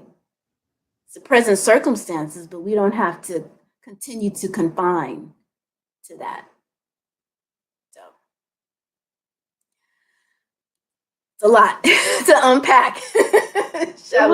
It was like a decade and a couple of years. We all aged differently during this time. How has mentorship influenced your career? And how does that affect or impact your approach to mentoring others? Mentorship, I think, is critical. No human can do anything alone. You know, you might think, oh yeah, you know, I had to pull up my bootstraps on my own. No, you didn't, because where did the bootstraps come from? You had to buy them, find them. Someone had to create them first, you know, for you to put them on to pull them up. So nothing is ever done in isolation. And when you have someone that can encourage you, guide you through your forest, because it's often challenging to see the difference between the forest from the trees. But if you have someone on your shoulder and helping you to navigate accordingly, of course, you can move through things a lot better. I always had a business coach, a mentor, someone that I could talk to. While there were parts of my journey where my family was supportive, in general, my family was supportive, but then there were moments in my business that were like, should I keep going? And the natural default is just get a job, you know, just get you a job. And while that was coming from a loving space, it wasn't something that settled well, you know, with me. And so when I was going through those moments of challenge, it was good to be able to talk to a business-minded individual that has had experience of challenges to say, hey, you know, this might be a moment to get some financial security or to create a funder, to establish a funder by way of a 9 to 5, or, buckle up, buttercup, and start making some things happen, which ultimately helped me to evolve, helped my wings to, develop a greater strength and muscle to be able to fly and soar. So mentorship is integral. And because I understand how it has helped me, I'm definitely one to be open to the opportunity to help anyone. That's why I have a coaching business. I coach women entrepreneurs to improve their finances. I have a financial literacy company where I teach the babies, of money and how to understand how money works. And through that, I have taught at a couple of, through Hillsides, I did a couple of workshops there where I help transitional age youth understand money once they emancipate from the foster care system. And so as a result of that, there's one young woman where we've become friends. And that mentorship type of relationship evolved, into a friendship. And so it's just been a beautiful thing to see how she was when I met her. And, there was some tension there, things that she was personally working on, to see how she has beautifully evolved, now working and really and finishing school and really accomplishing a lot. And so that particular mentor type experience was a jewel, because I saw a starting point, and this isn't her ending point, but over 10 years, I've been able to see a significant amount of growth in that young woman. So, yeah, mentorship is definitely a key and critical factor. It gives me a lot of joy to be in that space to give back as well. I love it. Tell us a little bit more about how you built your brand in the financial planning space. What worked well for you when you were building your brand, and as you're building your brand? Yeah, as I'm building my brand, because I'm a financial planner. I'm not a brander. I'm not a business mogul. Hey, you could wake me up 2:00 in the morning and say, "Hey, Melanie, what's the best strategy, to organize my finances?" And I could just blather it, tell you. But when it comes to building a business, that's a whole different ball of wax, a whole different skill set. And so truthfully, Dr. Adu, I shot from the hip.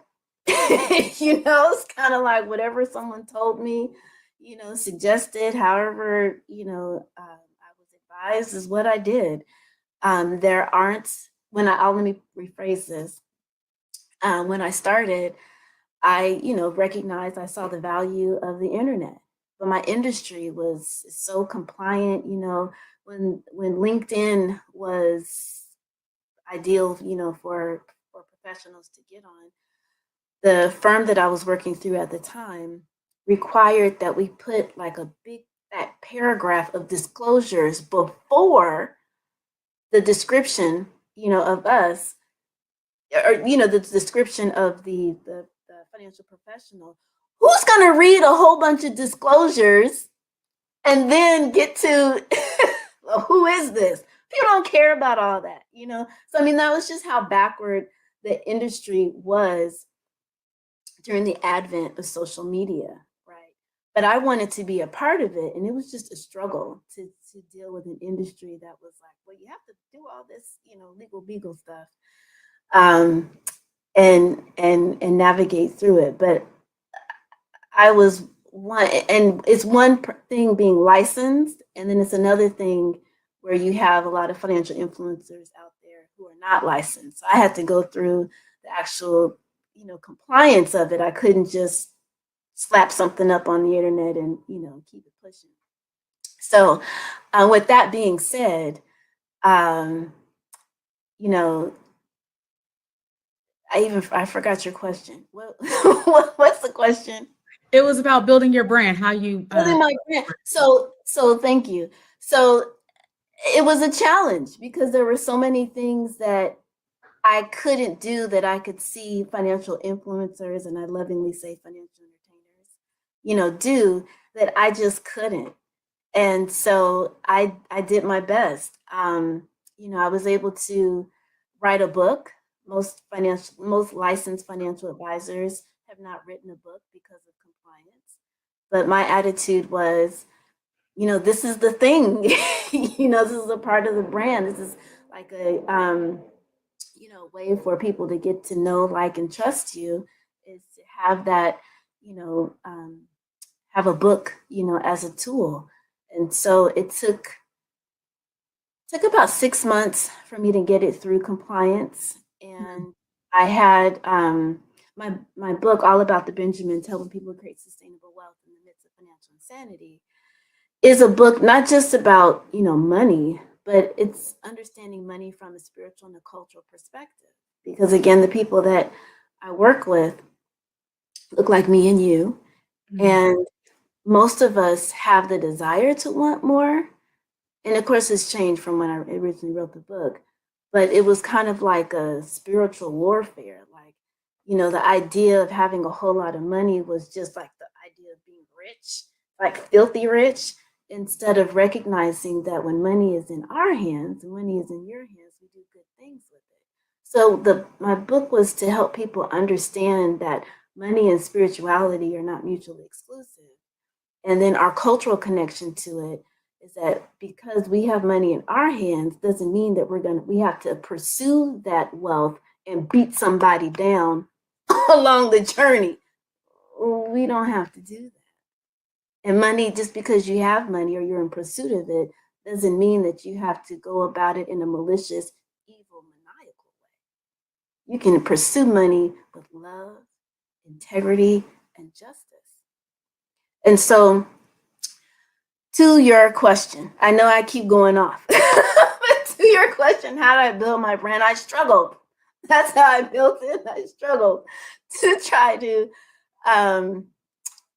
distinguish myself.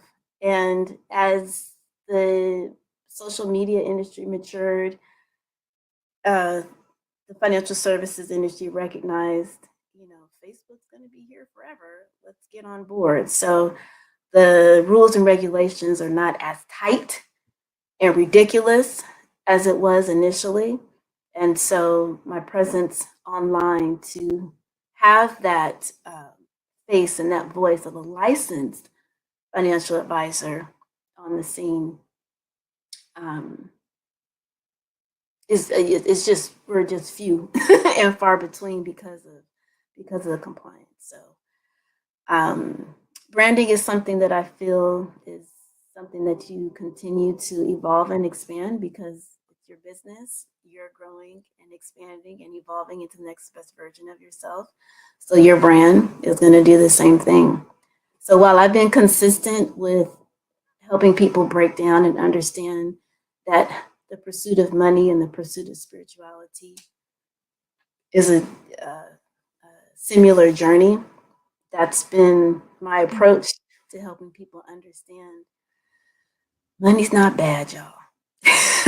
I would say that's my theme, if you will, and the underlining current to Zillionaire Enterprises. Money is not bad. So I want to talk about how we can leverage money and utilize it to grow it, multiply it, and to live better lives and beyond. So what are some of these financial products and services that you consider to be essential for your clients, and how do you decide what to offer? Well, I would say that the very first strategy or approach isn't even a product or a service, but it's helping people understand the mindset of a wealthy person. And I'm not talking about Bill Gates. I'm not talking about an actual person. Or even, Lord have mercy, I was watching a video about him. Who's the owner of Amazon? Jeff Bezos. Jeff Bezos, Lord have mercy. And I had coffee this morning too. But not that definition, don't have that person in mind when I say, you know, the mindset of a wealthy person. Wealth is based upon your definition, which extends beyond money. So being a good person is wealthy. Having a healthy mind, you know, being able to have mental health is wealthy. Physical health is wealthy. You could have all the money in the world, and if 90% of it is going to hospital bills, what's the point, right? So wealth has multiple domains. There's like 12 of them, but there's 5 that I encourage people to begin to focus on. And that's your physical, mental, emotional, mental. I said mental already. Spiritual, and then of course, the monetary piece, you know, to it. And you can break down some of those, you know, factors, but those are like the 5 core elements of wealth. So it's to begin to think about, okay, so what do those various domains of wealth look like for me? That's the starting point. Then we can get into the products, because 90%, 80% of what I do is emotional finance. It's breaking through the terror barrier of, okay, yes, I had trauma as a kid growing up. You know, my parents took my social security number. Okay, you know, all of those types of things. And helping a person to recognize, okay, so we are not our circumstances. How do we get, you know, beyond that? Whatever our journey was, you got a lot of credit card debt, didn't pay the bill, whatever, okay? We start a new page, a new chapter. And then I begin to break down, okay, so where's the money going? So that's the budget, right? Cash, money in, money out. So that's, again, not necessarily a product, but, you know, it's getting financially organized. We understand what's going on with the debt. Okay, do we need to structure a system to reduce it and eliminate consumer debt? Because consumer debt is not what creates wealth. It's being able to leverage debt by way of an asset through property acquisition or on margin on your stock securities, your investment portfolios. That's how wealth is leveraged to grow more and more wealth. Understanding what loans look like for your business, that kind of thing. But that consumer debt, you know, if we're caught up because we're on Amazon too much, we've gone to a Target, you know, too often. We got to get this shoes, this dress, this necklace, this hat, you know. We want those things. I'm not saying don't buy, but in the context of having priority. And then building up a systematic savings plan, then investment plan. And so there's multiple, you know, assets a person can invest into to build wealth. And then from there, you know, making sure that we've protected it, right? So you can, again, build wealth and somebody comes up and sues you. You can get into a car accident, you know, so what about our insurances? Are our insurances intact? Are they updated? Do we have the proper amount of coverage? And then as we protected our wealth, then the next level, you know, is to be able to consider, well, how do we want to leave it? We've got ourselves all set up. We're building wealth. We're putting money into the right places, and we're leveraging it so that it's being able to expand and grow. We're protecting it from taxes. Okay, so now how are we set up to be able to leave a legacy? So that's when we look at, you know, trusts and wills, and be able to be mindful of, you know, maybe there's a charity that we can donate some of our wealth to as well. So that's the whole kit and caboodle when it comes to the financial planning process and how to grow and expand. Awesome. What are some successful strategies that you've used to educate your clients and communities about money management? Well, I would say one thing in particular is the debt liberator method. So the debt liberator method is unlike the snowball method or the avalanche method in the sense that it focuses on helping people to increase cash flow. So since I work with a lot of women business owners, I see that oftentimes, is that me? I hear an extra sound coming through. I don't know if that's my phone or what. Sorry about that. I help a lot of women in business to eradicate their debt in a way that allows them to increase their cash flow by way of this debt liberator method. And the long and short of it is that you list all of your debt, and then we want to list what's the balance, what's your payment, and what's the interest rate. And we run through a calculation to determine what's going to be the particular debt we're going to focus on first, using the factoring, which is just dividing the payment divided by the balance, and that gives us a factoring number.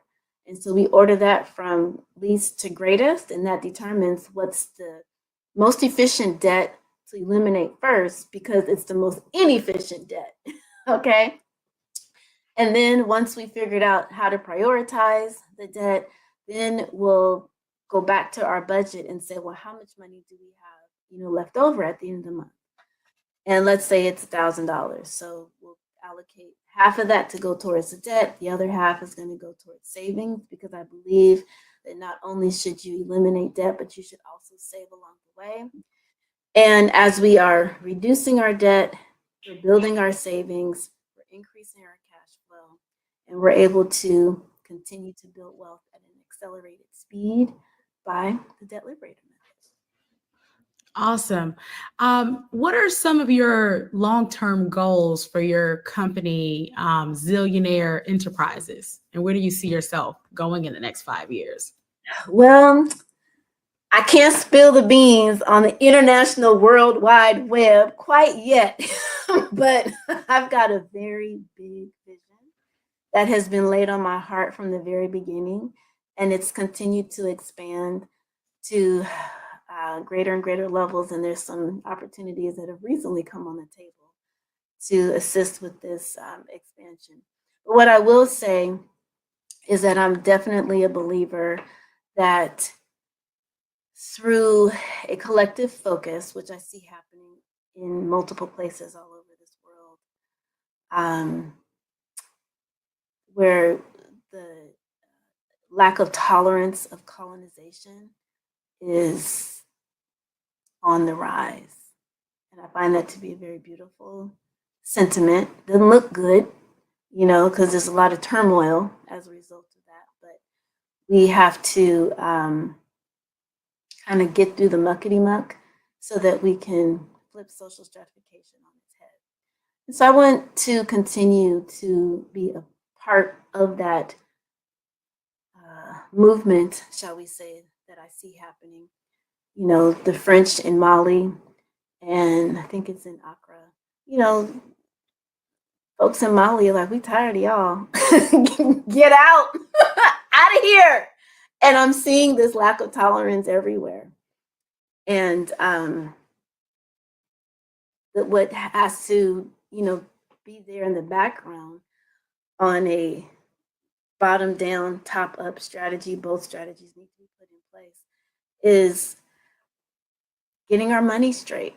So continuing to help women in business understand their personal finances so that they can better understand their business finances and position themselves in a way where it's not just the business that is their driving force for financial independence, but they understand that by just being a CEO or just having the title CEO and your business owner doesn't mean that's business. You have to structure your business in a way where you're not the sole proprietor, but you're actually a CEO, where you can step away from your business and your business still continues to run. So helping more and more entrepreneurs understand that, and then understand that once they've built up revenue in their business, well, how do you now reposition some of that revenue so that it creates consistent, guaranteed income without your efforts? So helping business owners understand really what sustainable wealth looks like and implement it. And so my vision is to be able to continue to do that on a grander and grander and grander scale, Because at the end of the day, based upon our current capitalistic, type model and our current political system, it's the business owners that make the decision, that purchase the politicians, that institute the legislation. So the more spiritually grounded, community-oriented business owners we have to influence politics, the more our communities will reflect what it should reflect, which is having the politicians take care of the government, not the government take care of the people, but have the system structured in a way where it's not self-serving, but the government is actually there to do what's beneficial for all parties, not specific individuals. Awesome. How can our audience stay connected to you? Well, I am on almost every social media entity out there, from TikTok to Facebook to Instagram, through Zillionaire Enterprises. And Zillionaire is ZEALLIONAIRE. And you can find me on those channels. Awesome. Thank you so much, Melanie Perry, for being here. Genius is common, and we'll see you on the other side. Thank you. It's been a pleasure. I appreciate it. The Black Business Expo's mission is to raise funds for high school seniors going to college, K through 12 entrepreneurs. The expo is a fundraiser for students. You may go to www.blackbusinessexpousa.com to donate to the scholarship fund, or use Cash App that's on the screen, $BBXUSA. Our goal is to give laptops and up to $5,000 to 10 students. Students can register online at www.blackbusinessexpousa.com. Every dollar counts. So we want to remind you to donate to the scholarship fund. We want to thank our Black Business Expo USA sponsors for the September 2024 NC100, Suede Soul, Carolina, Virginia Minority Supplier Development Council, Step Management, Marge McLean Foundation, Inc., Genius is Common, RTV, Executive Women's Success Institute, the Quality Coaching Company, Super Women Business Services, Creative Force Studios, Lee Entertainment, Black Business Olympics, Artistic App Design, and the Black Business Expo. Genius is Common, and I'll see you on the other side.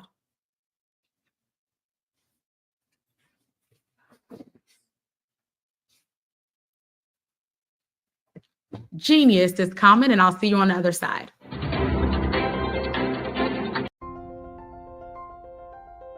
What if you could build your own city? A place where every child can find nurturing people to help them achieve their full potential. A place where every adult can access job training support. Where health education is abundant. Where social justice ruled the land. A place without limitations. Welcome. You have arrived at STEM City USA. It is what every city should be. A safe and trusted community where you find people and resources to help you become everything you are and beyond. STEM City is unlike anything you have ever experienced. It is a digital twin of the world around you, only better. STEM City is about energy and soul renewal. It is more than a digital world. You can almost feel the power of live cultural events, music, and theater. STEM City promises a better future for children with caring mentors and hands-on activities with dedicated tutors to support our youth.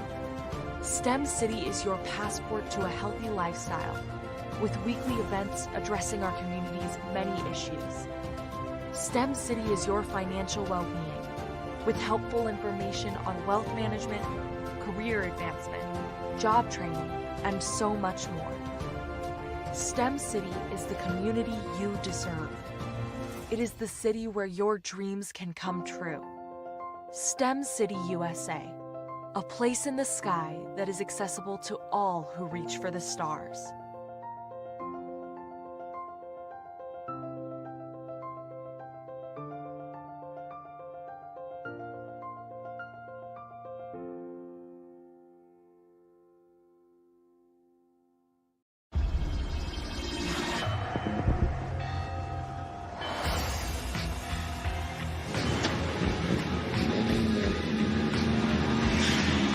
connexion. La connexion.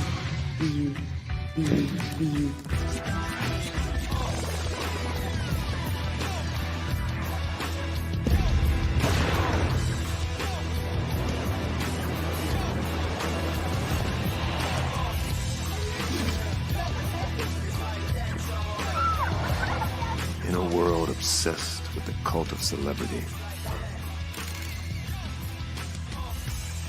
I challenge you not to aspire to anyone else's greatness, but instead strive to reveal and ignite the greatness within you. Are you serious? I totally think that that's it. Hey. No! Hey! To me, sexy is a man that knows who he is and what he wants. He's comfortable. You look at him, you see him, he's just comfortable being himself. And you're like, baby, be you. Be you, baby. Just be you. I like it. Introducing the Be You collection, exclusively available at K&G Fashion Superstore.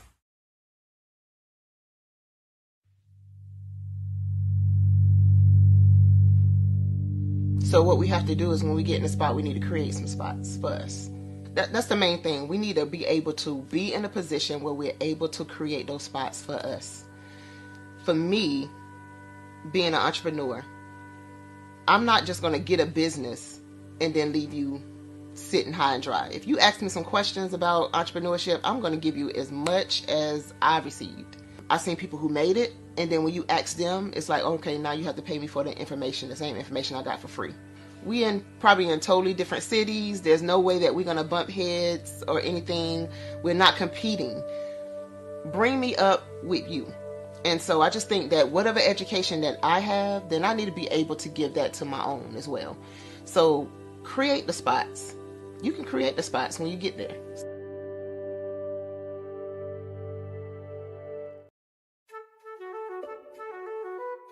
This is Dr. Arnold T. Petsworth. He's the owner of Petsworth Vet World, a veterinary clinic in Hopton, Connecticut. His patients include dog, cat, frog, fish, Goldie, dog, and this alpaca. Due to doctor-patient confidentiality, we can't tell you their names. Business at Vet World was steady, and then quarantine hit. Neighbors brought new four-legged friends into their homes. Bunnies. Bunnies everywhere. Dr. Petsworth welcomed these new patients with open arms. The only problem? There were more appointments than he could manage. That's when Dr. Petsworth turned to his American Express business card, which offers spending potential that's built for his changing business needs. He decided to hire a new assistant, Julio, and with spending power built for business purchases, he used his card to furnish a new exam room. Together, Dr. Petsworth, Julio, and American Express Business made sure all the pets of Hopton got the love and care they deserve. And everyone was happy. Bravery is not the absence of fear, but the ability to overcome it. We stand for those who defy suppression, who speak out, and those who walk the road less traveled. Everyone deserves to be seen and their voices be heard. We're sparking a movement, growing a community of creators united by the desire for freedom, choice, equity, and ownership. At Fanbase, it's all for one and one for all. We support each other to guide, promote, and uplift you in a place where you can unapologetically be yourself. A place where your voice, ideas, and creativity are not just welcomed, but celebrated.